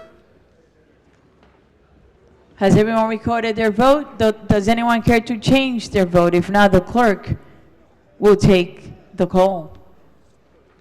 There being 122 votes in the affirmative and 13 votes in the negative, Senate Bill number 940, having received a constitutional majority, is declared passed. The clerk will read the next bill. Actually, it is Senate Third Calendar number 97, Senate Bill 1. The clerk will read the first bill. Listen, please. Thank you. Senate Bill 1, Public Safety, Law Enforcement Officers, Prohibition on Face Coverings, Amendment number 1. Senate Bill number 1 is on third reading and final passage. Are there any amendments to the bill as to its title? Is there any debate? Recognizing the gentleman from Southern Maryland. Thank you, Madam Speaker. To tell you You're welcome. To tell you that this is Senate Bill 1, with all the problems Maryland is facing, that we take time, and this is the marquee bill of the Senate. They don't want to address any other problems, but they want to unmask and intimidate and encourage doxing of ICE officers. This is like the 10th anti-ICE bill that we've had this session. But let me give you an example of just how far TDS has influenced this chamber and how far you guys have fallen from reality. In October 2023, there was a tragic murder in Washington County. Circuit Judge Andrew Wilkerson had a litigant that he ruled against in his divorce case, custody case, followed him home and shot him dead in a driveway. We named a bill after his honor the following year. It passed unanimously through this chamber to protect the identity of public officials, signed into law by Governor Wes Moore. The logic that we all agreed on was clear. In the age of doxing, identity could be used as a weapon. At the time, the Judiciary Chair told us, I quote, "Personal information is a weapon, and we cannot ask public servants to work while their families are exposed to violent reprisal." In his written testimony, Governor Moore called it a matter of life and death, testifying that we must do everything in our power to protect public servants on the front line from good and from bad actors. When those agents that are unmasked are retaliated against, what do you tell their families? What are you going to tell their spouses and their children? Now we're passing a bill to dox and intimidate ICE agents. When those officers, what do you tell them? I'd be interested in hearing your comments on this and why you feel this is right. Because I feel this chamber has come a long ways in doing the wrong thing since 2024, when we all agreed that this was wrong. Lost your way. Thank you, Madam Speaker. You're welcome. Recognizing the delegate from Frederick, the minority whip. Thank you. Thank you, Madam You're Speaker. welcome. Has there been any Attorney General's opinion? Well, I'm sorry. I apologize. Can I ask the floor leader a question? There is a floor leader. Okay. Floor leader's getting up. Hello. I'm going to come at this from a different angle. Has someone requested an Attorney General's opinion on whether the state can force a federal agent to change, I guess, their operational, whether it's clothing, how they do things, et cetera? So what this bill does, it applies to all law enforcement officers, not just ICE, but all law enforcement officers who are operating here in the state of Maryland. Okay. With regards to, so that's what the bill does. I mean, with regards to the enforcement of it, there are lots of other things that we do here in the state where we say that when federal officers are operating here in the state, this is the manner in which they should operate, and this bill is no different than that. Okay. Now, look, just for the record, and I've said this multiple times this session, nobody likes what they saw in Minneapolis with the two federal agents. No one wants to see that. My concern is, and it's, I feel like we keep passing bills that on its face look very unconstitutional, particularly as it pertains to the federal government. Now, I'm not saying some people have certain feelings about what they see or this or that. What I'm saying is it usually is somewhat clear that you cannot pass a state law that stops a certain activity of the federal government. That's kind of like a baseline constitutional principle. And so I get that it would also apply to state law enforcement, but I think the part that deals with federal agents, we're going to run into some problems with that.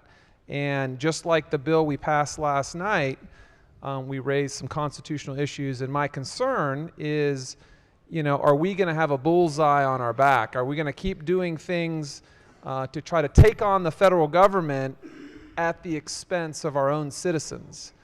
Have you heard any testimony as to why certain law enforcement officials cover their face? I mean, the bill has okay. The bill has several exceptions already written in it, so that, obviously for religious reasons, if there's a situation for medical reasons, use of tear gas, certain type of tactical operations, masks are still allowed in those limited circumstances. Okay. And so we did take all of that into consideration from the feedback that was given from law enforcement.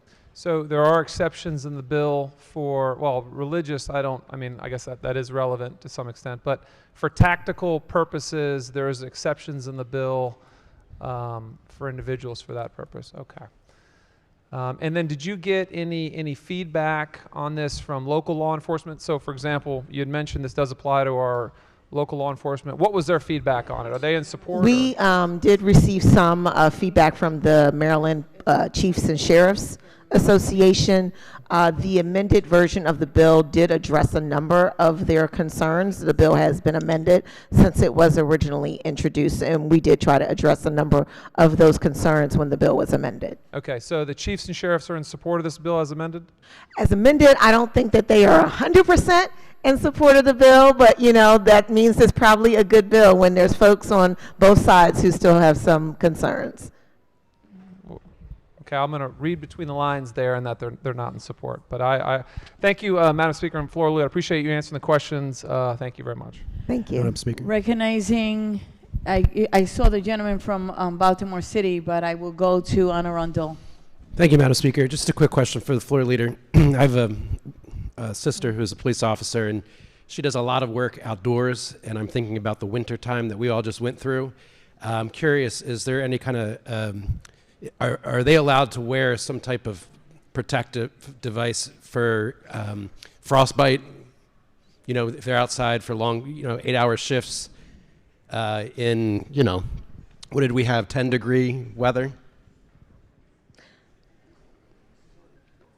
Yeah, I mean, I think, obviously they can wear gloves, they can do other things, But when you go depending skiing, on- you cover on your weather face. weather conditions, so yes, they can do that. The answer is that they can do it to protect themselves from the weather. The policy can adjust for that.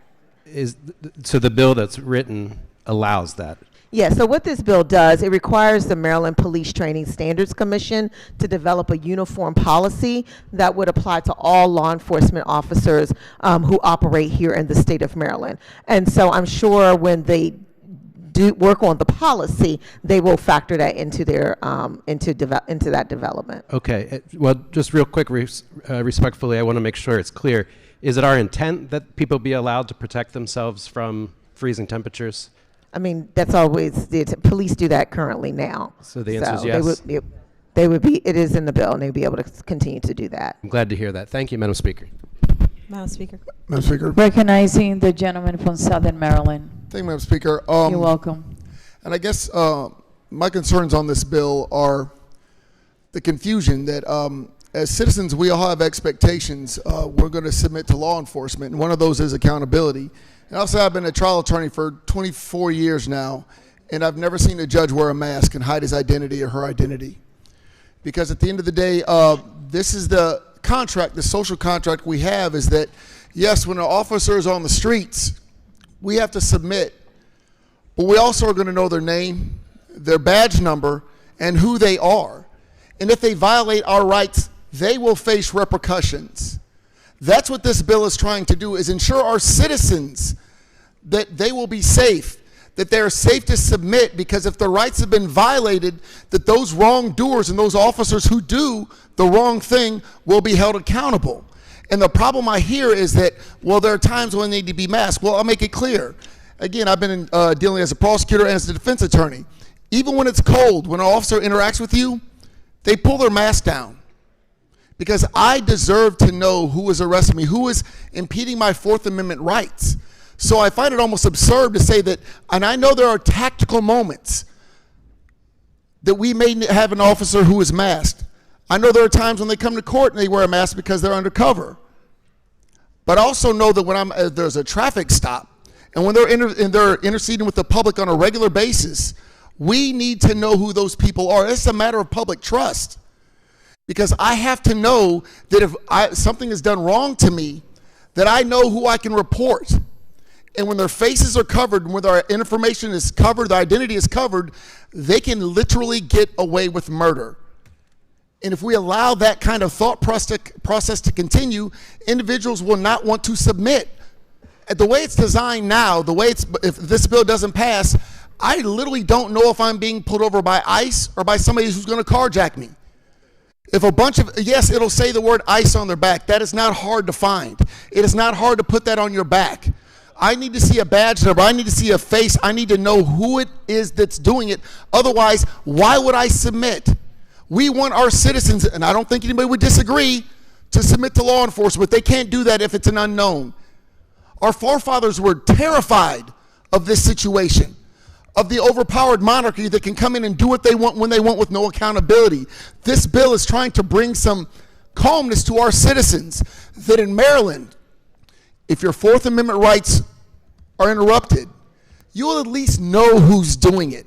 And I don't care what side you are on the fence you are on this, I can't imagine that you would want to blindly give up your rights in hopes that an individual is actually law enforcement, in hopes that that individual will actually be held accountable. This isn't TDS. This is logic. This is a way to keep our citizens calm and secure in the fact that these people that are operating in their areas are doing so right, that they're doing right by the citizens, and they will be held accountable if they don't. Madam Speaker. Recognizing the delegate from Hartford County. Thank you so much, Madam Speaker. I just want to make sure the body really understands this bill, because this bill doesn't say anything about what an officer's badge being displayed or otherwise their clothing. It doesn't say anything about that.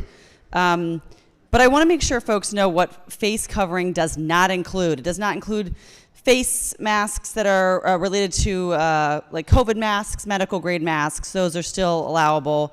Any of the translucent face shields, anything for breathing, a mask or helmet for any type of underwater use, a motorcycle helmet, eyewear that's necessary to protect them from retinal weapons, a garment worn for religious purposes, protective gear worn during tactical operations or for physical safety, and any other items worn for occupational health and safety. There are a lot of carve-outs in here, folks, for face masks. So I really, at the end of this, don't really know what's still included since that is so broad. But here's what I want to make sure everybody does know. This is a big bill. People should open it up and read it. It allows for, and since we know it's not just ICE, this includes all police officers. It allows for police officers to receive citations from other police officers and then get hauled into court and fined. A fine can be imposed by the court against this police officer. Okay, this is piercing through the county, because it could be one county officer writing a citation for another county officer. This is piercing through their duties and going right to them as individual citizens. That's what this bill actually does. That's why it's so long and tedious. People should read. It is incredibly prescriptive to the judiciary. Incredibly. Page after page after page. They can only enter a guilty or a not guilty plea. That's what's available to them. It's very restrictive. It's going to have police giving citations to other police officers. It's totally absurd. There's massive, massive gaps in the bill. I mean, literally a face mask that said the word tactical on it could still probably be lawful under this bill. So again, this is yet another example of us telling folks, we're going to fix this problem for you guys. Don't worry, we've got the solution. It's right here. We're going to make sure they're not masks. Then we make 9 different cutout exceptions for what you actually can still cover your face with, so we can pretend like we're actually helping the people that asked us to help them while actually not doing anything at all. I'll still be red because it's a terrible bill, but it's just another one of those bills that does not actually do what it says it does, but introduces our police officers to litigation. Recognizing the delegate from Prince George's. Thank you, Madam Speaker. So a couple of things I just want to make sure is really clear. Yes, there are some exceptions that are written into the bill, but the bill still requires law enforcement to be identifiable. And I think that's at the heart of what this bill is trying to do. And this is why the bill is amended, to make sure we are addressing the identifiable piece of what we're trying to accomplish, to make sure that the law enforcement officer has proper identification so you can know who it is that you're being confronted with. Second of all, with regards to the citation, it's a citation that is issued to and then has to go to a district court judge. The officer is not going to be immediately penalized, immediately fined, because it's going to have to be adjudicated in a court of law, and there will be a trial that will be held in district court. That's in the bill itself. And so there will be a judge that will be reviewing this. So it's not just going to be some random law enforcement officer who has beef with their co-worker or something along those lines that will be fined under this bill. So I just want to make that very clear. Thank you, Madam Speaker. You're welcome. Recognizing the delegate from Frederick. Thank you, Madam Speaker. I have just a couple quick questions for the floor leader. Floor leader. Hi. Hi. So just a quick question. I heard some references from to judges, and there's a horrific case, of course, out in Washington County. So, and then I heard some defense of that. Do judges typically go undercover? I think we're conflating this. So well, I wasn't the one who conflated. I just asked the question. Do judges typically but they're go identifiable. Undercover? When I go to Yes, court, they I are. know who the Yes, judges and I'm in do front they go of. All right, Oh, sorry. Ask the I am question so sorry, Madam and just Speaker. wait for the answer, please. Thank you. It I'm goes sorry. both ways, okay? Thank you. Go ahead. Yes, I mean, when I go into a court, I know which judge I'm in front of. They're clearly identifiable. Okay, thank you. And then just a quick question, of course, because the eyewear piece definitely concerns me. Would sunglasses be considered protective eyewear? Sunglasses are allowable for police officers to utilize. Okay, I didn't see that specified out, but I saw it specified for retinal. But it doesn't as cover far as- your entire face, far which as is why laser. it's not addressed in the bill. Okay. Okay. And speaking of that, this is commission sets up a uniform policy. Yes. Okay. So one of my concerns about that, among the unconstitutional effort that the minority whip was speaking about, do you know how many law enforcement agencies operate in the state of Maryland? Oh, there's hundreds. There's lots of law Yes. enforcement agencies that operate here in the state of Maryland. And this commission has been around for decades, actually. I just want to make that very clear. This is something that they do on a regular basis, is to develop policy for all of our law enforcement officers all across the state of Maryland. This is something that they have been doing for a number of years in a number of different ways as it relates to law enforcement. Okay, I appreciate that. Thank you. But a uniform policy, when you are talking about law enforcement agencies that operate at all different levels, at the federal level, there's over 165 to 75 major agencies that all report to different chains of commands and officers, 142 in the state. Then we have all of our local ones, all of our county ones. So, and again, they all have different things that I probably don't even realize or recognize. So to make a uniform policy, even with the exceptions that are carved out, greatly concerns me for the men and women who are putting their lives on the line to protect us every single day. So that is what is very concerning me, and that's why I'll be a no on this bill. Yeah, and just in response, like I stated, the Maryland Police Training Standards Commission has been developing policy for all of these 100 law enforcement agencies for decades now here in the state of Maryland. So this is why the bill does refer to them to do this, because of the expertise that they have in doing this on a regular basis and have been doing so for several decades. Thank you. Madam Speaker. All right, recognizing the gentleman from Hartford. Thank you, Madam Speaker. A question for the floor leader. Floor leader. Hi. So I see there's an exception for individuals involved in undercover operation. Is that correct? And tactical operations, that is in the bill. So I thought it was undercover. Is it tactical undercover? I thought it was undercover in investigations, right? Let me just double check. Yeah, for undercover operations. Yes. So how is undercover defined in the law? Again, when the policy is written, they will define that, but it's already been defined previously. So from what I can tell, there's not a definition of undercover in the law. In model policies, it's been defined. Hold on a minute. Claire? I'm sorry, what did you say, Claire? Hello? Yeah, what did you say? Oh, you said I did fine. Yeah, it's in the standards and in the policy. How's it defined?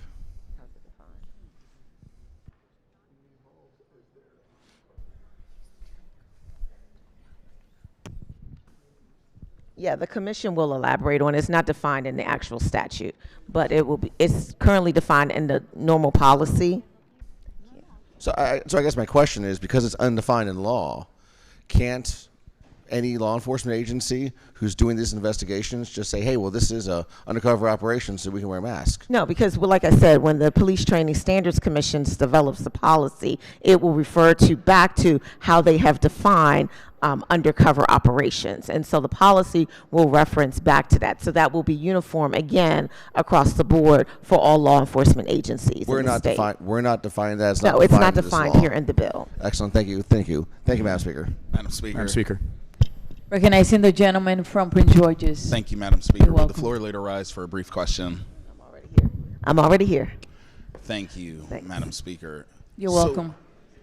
Just curious, if there's a traffic stop and an officer approaches the car and they have their mask above their face, covering their face, under this legislation, would that be permitted?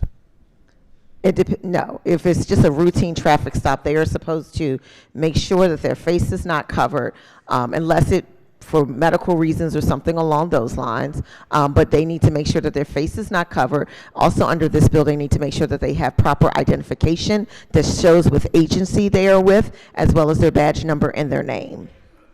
Thank you, Floor Leader. In my district, the 47th in Brentwood, we have seen ICE viciously targeting members of our community, and they've been approaching with masks covering their face. So I'm proud to be voting green on this piece of legislation, proud that my senator is the sponsor as well. Thank you, Madam Speaker. Thank you. You're welcome. Madam Speaker. Recognizing the gentleman from Baltimore first, and then Anne Arundel. Thank you, Madam Speaker. You're welcome. Floor Leader, you're already up. Thank you. I'm a bit confused. So who is it that we are, what agency, who is it that we're trying to go after here with this bill that we're trying to correct? Not after, that's not the right word. Not any agency in particular. This applies to every law enforcement officer across the board, whether it's state, local, or federal. Okay. So I'm confused, though, how it applies to federal. So are we under the impression that we can tell federal law enforcement agencies what their uniform is, what they have to wear or can or can't wear during operations? I'm trying to wrap my head around that. Yeah, so again, what the bill does, it just simply states that you have to have some type of identification. Again, you have to state what agency you're with, your name, badge number, those types of things. In terms of enforcement with the federal government, we do this all the time. A lot of times our federal officers work in conjunction with our local officers on a lot of different, whether it's some type of task force or a lot of different other activities. And when they engage in those joint efforts, they are to abide by the laws here in the state of Maryland when they are engaging with those activities here in the state. Okay, but joint efforts. But what if they're operating by themselves? What if a federal agency is operating by themselves here in the state of Maryland? Then our advice is that you should adhere to the standards that will be developed by the commission. Are you familiar with a similar law that the Baltimore County Council, the Baltimore County government was potentially going to move that went down a similar pathway as this bill? Are you familiar? There was a discussion about this recently. Did you kind of catch that in news? Are you familiar with that? I'm not from Baltimore County, That's but fair. I'm sure you'll elaborate. No, well, I'm asking. So they had a similar piece of legislation, looked a lot like this. They got an opinion from the Attorney General that said that they can do this for local police, for state police, but that they have no bearing on federal law enforcement. So I'm trying to understand how that piece of legislation, the Attorney General's office said it would have no bearing on federal law enforcement, but how this somehow would be able to have bearing on federal law enforcement. Yeah, I'm not familiar with the letter, but I suspect maybe because it was solely related to Baltimore County versus this is a statewide bill and it applies uniformly across the state for any agency that's operating within our state. Okay, well, I mean, it looked really similar. It just said, though, for any agency operating inside of Baltimore County that they would have to adhere to this, and the Attorney General said that Baltimore County couldn't do that. So I'm just deeply concerned because this piece of legislation looks so similar to that that it feels as if that one wasn't constitutional, that this also would not be, that we couldn't tell a federal agency what they could or couldn't wear. Right, and if this was recent, maybe Baltimore County decided, oh, they see that this statewide legislation is pending, and let's see what happens here on the statewide before we decide to do something on a county level. Okay, thank you. Recognizing the gentleman from Anne Arundel. Thank you, Madam Speaker. Madam Floor Leader, hey. Hello. Hey, good evening, good evening. I appreciate what you're trying to do with as far as making stops and things like that uniform. Hello, this is Officer so-and-so. I'm with whatever agency, and the reason I stopped you is because. A little louder, sorry. Yeah, that's great. I appreciate what you're trying to do there. As far as face coverings with eye protection, I'm reading the bill. It seems to be silent on how much of the face has to be exposed. It also seems to be silent that as they're promulgating these rules, what's the oversight? What's the comeback? Do we take a look at it? How is that handled? Yeah, so the oversight, and I think this is what the gentle lady from Harford County was mentioning earlier, if it seems to be that there's an officer violating this particular statute, then the local law enforcement officer or jurisdiction would issue a citation that would go to the district court, and then the district court judge would basically review that citation, and if they find that, you know, it does meet probable cause, have a trial, and it would be adjudicated in that manner. So I'm a little confused because you talk about the statute being, or this law, this bill, the statute being the promulgation of rules by the Maryland Police Training Commission about face coverings. I'm asking about that in conjunction with things like eye coverings. So you would have basically an entire face covered if you used a, let's say, COVID mask in conjunction with eye coverings. The bill seems to be silent on how much of the face we don't. In other words, I guess what I'm trying to get at, the long and the short is, we as the state, I don't feel like are giving the Maryland Police Training Commission any direction on how much of the face has to be exposed, when it should be exposed, how it should be exposed, and in the manner it should be exposed, and eyes, and in conjunction with eyewear and mask.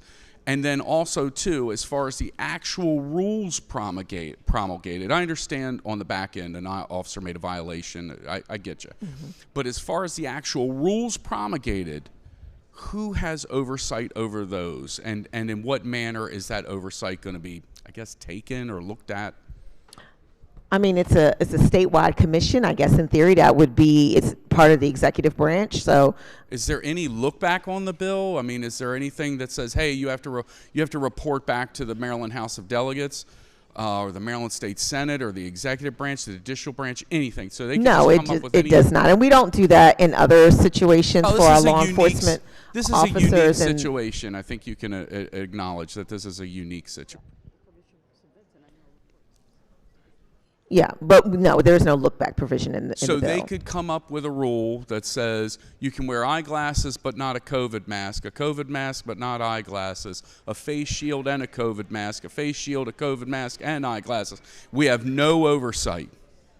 Right. I mean, that's what we're asking them to do. We're asking them to develop a model policy for all law enforcement agencies to adopt. And, you know, we're relying on their expertise. Like I said earlier, they've been doing this for decades now. The commission consists of former law enforcement officers, and so that's who we're relying on to develop I'm relying on their expertise too, and it seems like we've only addressed through amendments about half of their concerns. But again, the bill is silent on how much of the face and under the conditions in which the face must be exposed. Well, I think it does talk about the conditions, and those are the exceptions that we had discussed earlier. But again, it's silent to how much, the manner. No, it does not prescribe a specific percentage per se. So that's part one. Part two is, so you said, just to be clear, there is no look back from this body or any other judicial or law enforcement body or executive body as far as the rules promulgated based on this unique circumstance. There is no look back. Thank you.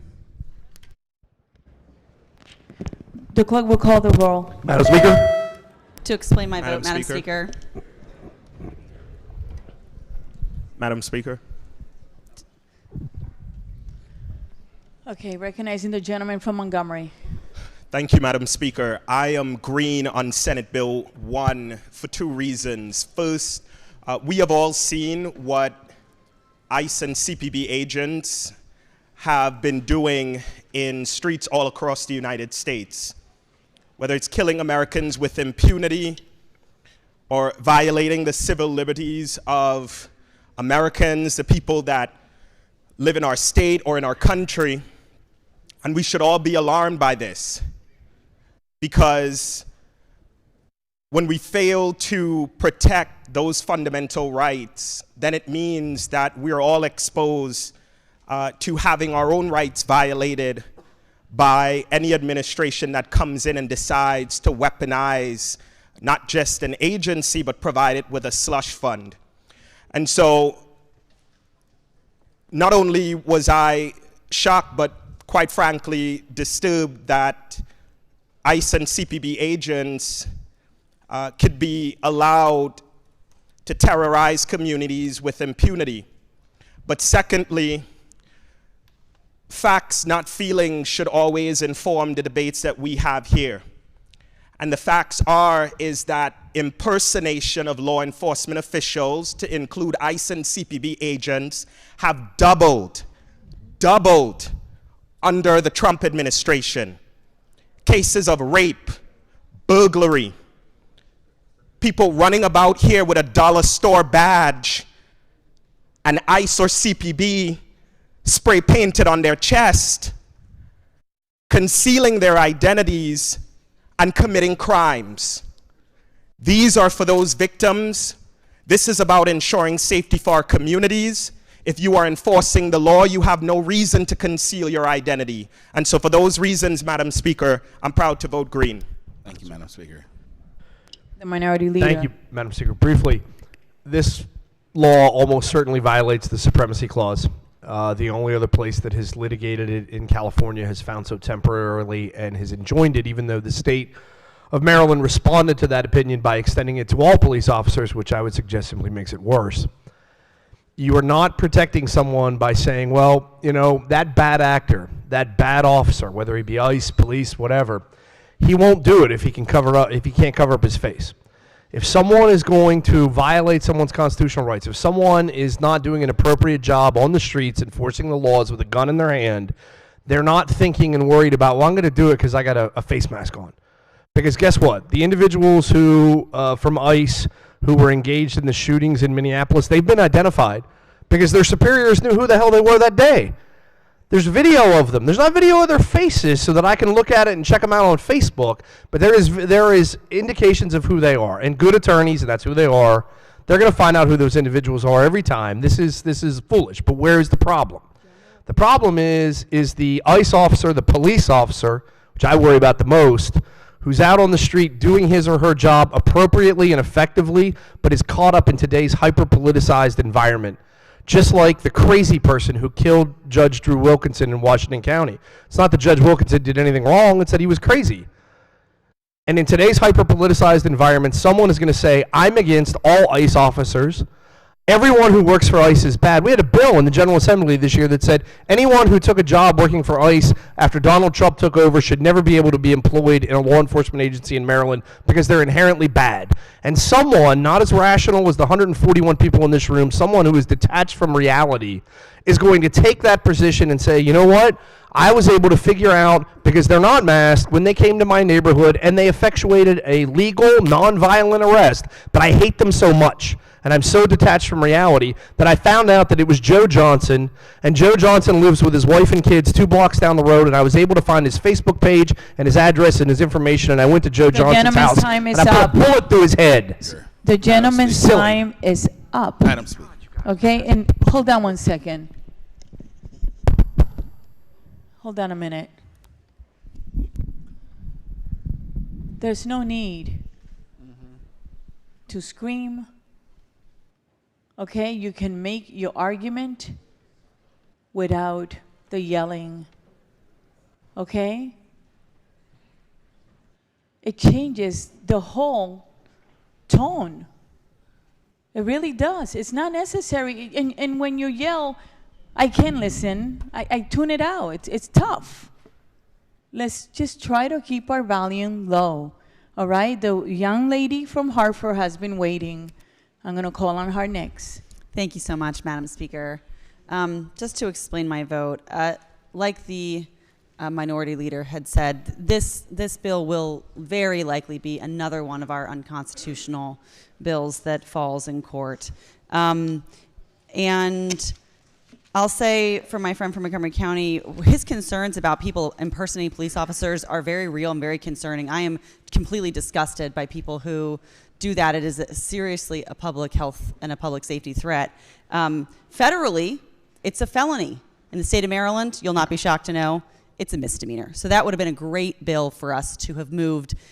That would have been constitutional. That is not this. This bill will only affect Maryland police officers. Hear me well, only affect Maryland police officers, because not only is this a violation of the Supremacy Clause, it also violates an 1890s case that's already tried this. We've already asked, and it's been asked and answered in the courts in 1890. The court case was Nagel, if you want to look it up. But there's 2 things that the court will look to. Was the officer performing an act of federal law that he was authorized to perform, and were his actions necessary and proper to fulfill those duties? That is the test. this bill will fall, and it's another example of us wasting taxpayer money so that the Attorney General can fight for a bill that is not going to last and not going to stand, and it is not kind to the people who we are telling we're fixing the problem. It doesn't fix the problem. It burns taxpayer money, and it's wrong, Madam Speaker, and I'm going to be dark red. Okay, recognizing the minority whip. Thank you, Madam Speaker. You're welcome. I'll be brief. So I was sent a letter from the Maryland Attorney General to the floor leader earlier this year that said it would be difficult and likely unconstitutional for the state to enforce a masking prohibition against federal agents like Immigration and Customs Enforcement agents, or to require them to adopt certain anti-masking policies. So there it is. Our own Attorney General says this bill is unconstitutional. I swore an oath to the Constitution. I'm voting red. Thank you, Madam Speaker. You're welcome. The clerk will take the call. There being 100 votes in the affirmative and 37 votes in the negative, Senate Bill 1, having received a constitutional majority, is declared pass. We're going to do one concurrence. Madam Speaker. Yes. Oh. Recognizing the gentleman from Western Maryland. Thank you, Madam Speaker. You're welcome. Vote change SB 940 to nay. Thank you. Any other Madam vote Speaker. changes? Recognizing the gentleman from the Eastern Shore. Yes, Senate Bill 657 from yea to nay. Recognizing the gentleman from Anne Arundel. Thank you, Madam Speaker. You're Senate welcome. Bills, thank you. Senate Bill 710 to yay. Recognizing the lady from Montgomery. Thank you, Madam Speaker. Vote change for SB 672 to a yay. Anyone else for vote change? We have a message from the Senate regarding House Bill 14. The clerk will read the bill. House Bill 14, County Boards of Education, bullying, harassment, or intimidation, information collection and reporting requirements, Amendment Number 1. The clerk will read the message to the Senate. Ladies and gentlemen of the House of Delegates, the Senate does not recede in the Senate amendments and agrees to a conference committee to confer on the disagreeing votes of the two houses. The House has appointed Delegate Ebersole, Chair, Delegate Patterson, and Delegate Miller. The Senate appoints Senator Attar, Chair, Senator Brooks, and Senator Carrozza. Said bill is returned herewith. Okay, may I have the Ways and Means Committee, please? Off the floor for about just 5 minutes. If you can go with your chair, please. You can go to the lounge in the back. In the lounge or the silver room, whichever one. Madam Chair, which one do you prefer?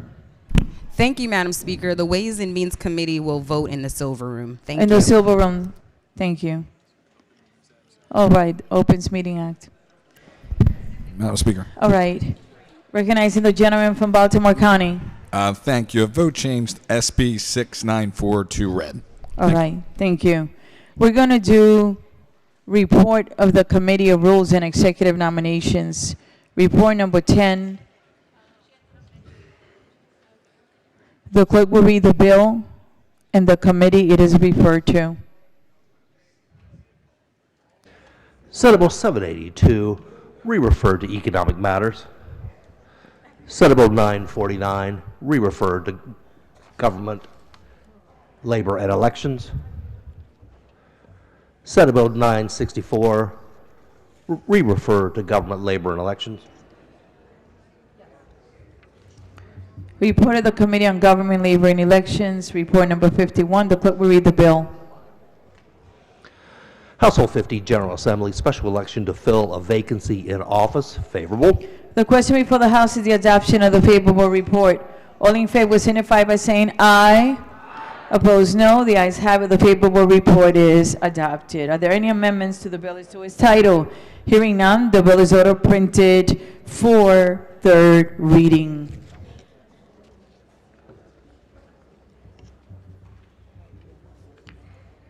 Message from the Senate regarding Senate Bill 233. The clerk will read the bill.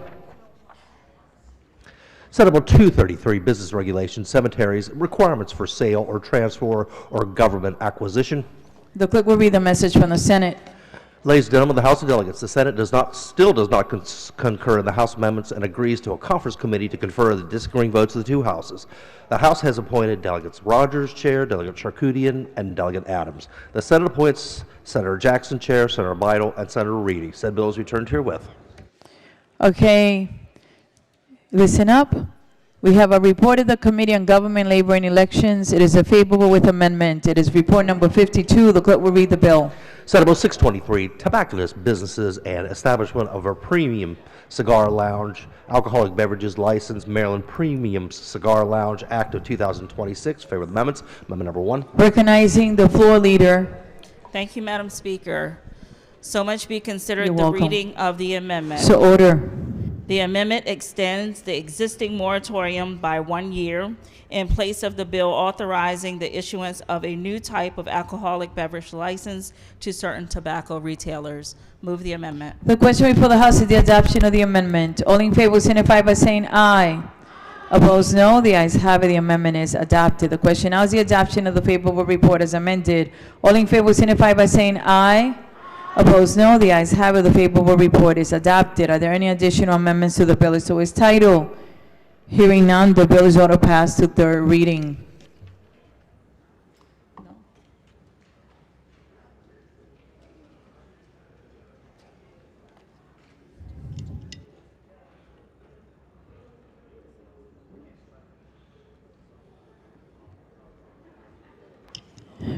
If you could just wait 1 minute, okay? 1 second while we sort something out.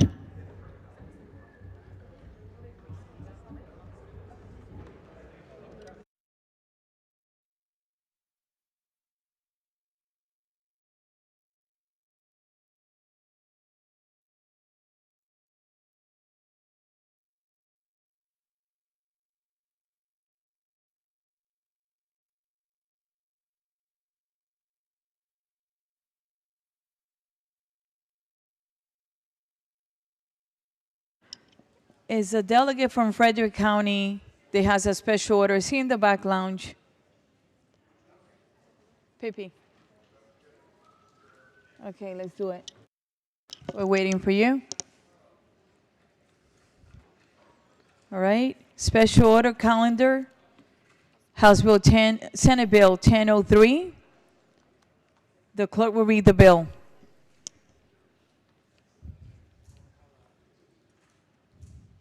Senate Bill 1003, Howard County Sheriff and State's Attorney Compensation. Favor report adopted. The maker of the motion, the minority whip. My questions have been answered. Thank you, Madam Speaker. You're welcome. Seeing no other questions or amendments, the bill is auto printed for third reading. Madam Speaker. Current call. Madam Speaker.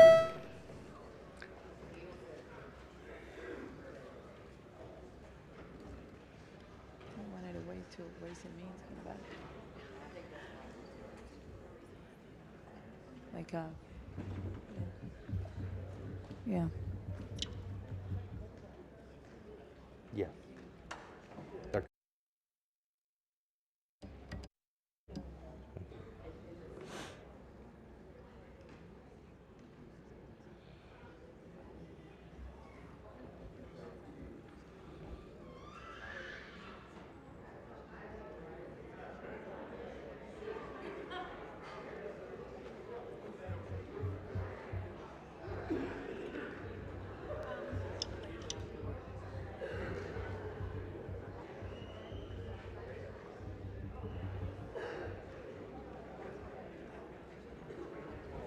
Oh, speaker didn't vote. I got it.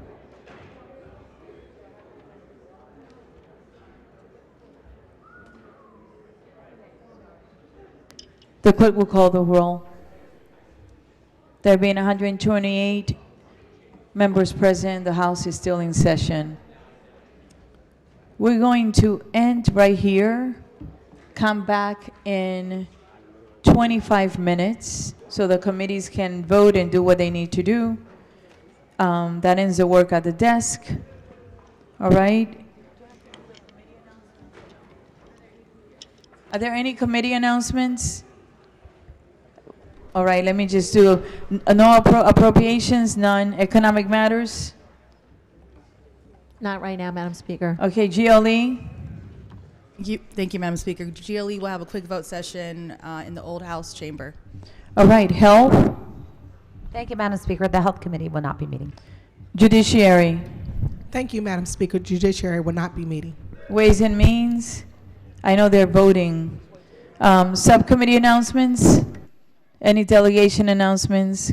Caucus announcements. Delegation announcement, the delegate from Western Maryland. Thank you, Madam Speaker. I'm going to speak very briefly as the chair of the Garrett County delegation, if I could.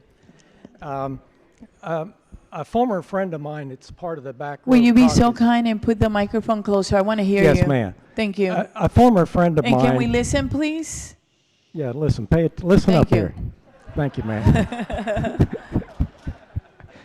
A former friend of mine that's part of the back row caucus pointed out to me that my predecessors had a custom of issuing a snow report on sine die.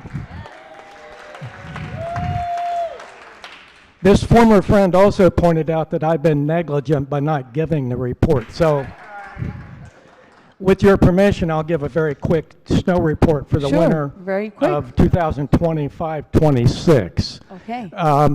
Garrett County had 169 inches of snow this past winter, as recorded by the State Highway Administration at their Kaiser's Ridge office. Now, my predecessors had the luxury, some of you may have seen it, there was a big, in the Army we called the visual aid. There was a big thing in the back that looked like a big yardstick with different increments on it. Well, that's missing. But don't worry, because in the military, we were taught to improvise, to use up what we called a field expedient. So that's what I'm going to do. And Madam Speaker, request permission to use delegates' names. Permission granted. Thank you. You're welcome. So if you want to, one other thing on the 169 inches, that's also the annual average for the last 20 years. And I know some of you are wondering what was the biggest snowfall, annual snowfall during that period. It was 264 inches. That was in the winter of 2009 and 10. I remember because my wife threatened to leave and go back to Virginia. That's how I remember about it. So my the 169 inches, to help you visualize what that's like, that would be approximately 2.6 delegate celebrities stacked on top of each other. or looked at another way, 2.1 Todd Morgan stacked on top of each other. So, subject to any questions you might have, that concludes the 25-26 annual, sometimes annual snow report. Thank you very much. You're welcome.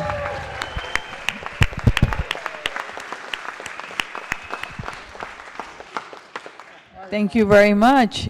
Any personal guest announcement? Madam Speaker. Yes, recognizing the delegate from the Eastern Shore.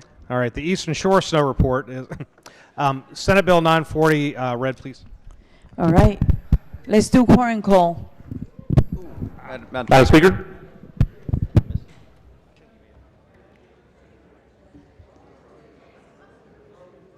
The gentleman from Baltimore while we do quorum call. Go ahead. Thank you, Madam Speaker. On behalf of the Maryland Legislative Jewish Caucus, I just want to note quickly that tonight at sunset marks the start of Holocaust Remembrance Day, known in Hebrew as Yom HaShoah, when communities around the world gather to remember the systematic persecution and murder of 6 million Jews and millions of other innocent people from a variety of ethnic, religious, and national backgrounds by the Nazi regime and their collaborators. So we encourage everyone to join in commemorative and educational opportunities and to share those opportunities with all of your communities, particularly the chance to hear from the generation of survivors and eyewitnesses that is shrinking quickly. And as we say, never forget. Thank you. You're welcome. Madam The Speaker. gentleman, the chair of the Black Caucus delegation. Thank you, Madam Speaker. You're welcome. I'm looking at one of the wonderful hats here in the front row, and it reminds me that this will be the last official day for a great friend who arrived here in 1997, who represented our district, District 10, extremely well over all of those years. And as everyone was talking about the various counties and those persons who will not be here in our next session, I thought it was important to just acknowledge, ma'am, Absolutely. state to speak the member's name, to acknowledge our former speaker, this on the last day, Adrian Jones. So thank you, Madam Speaker. Thank you very much. Madam Speaker, The gentleman from the Eastern Shore. thank you. Before you take the call, can I sneak in a vote change? Yes. SB 940 to red. Make sure you turn in your yellow slip. Yes, the gentleman from the Eastern Shore. Yes, Madam Speaker. Permission to use delegates. Permission granted. As Delegate Odom and I were leaving our committee meeting this morning, we were walking through the House chambers, and we could hear this whisper in the air. The pen is mightier than the sword. And then we got thinking about that. I got thinking about that, and I think that was, I believe his name was Dr. Gregory House was talking to us. So Delegate Odom and I have had a lot of good fun at your expense, I guess. But we just I wanted to thank you for the humor and to keep that tradition going because we enjoyed it.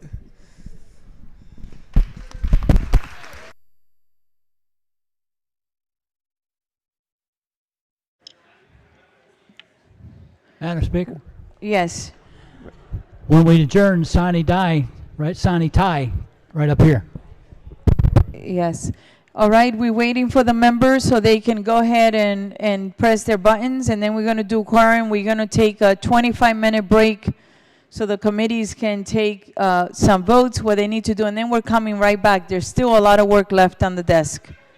Okay? All right. Thank you.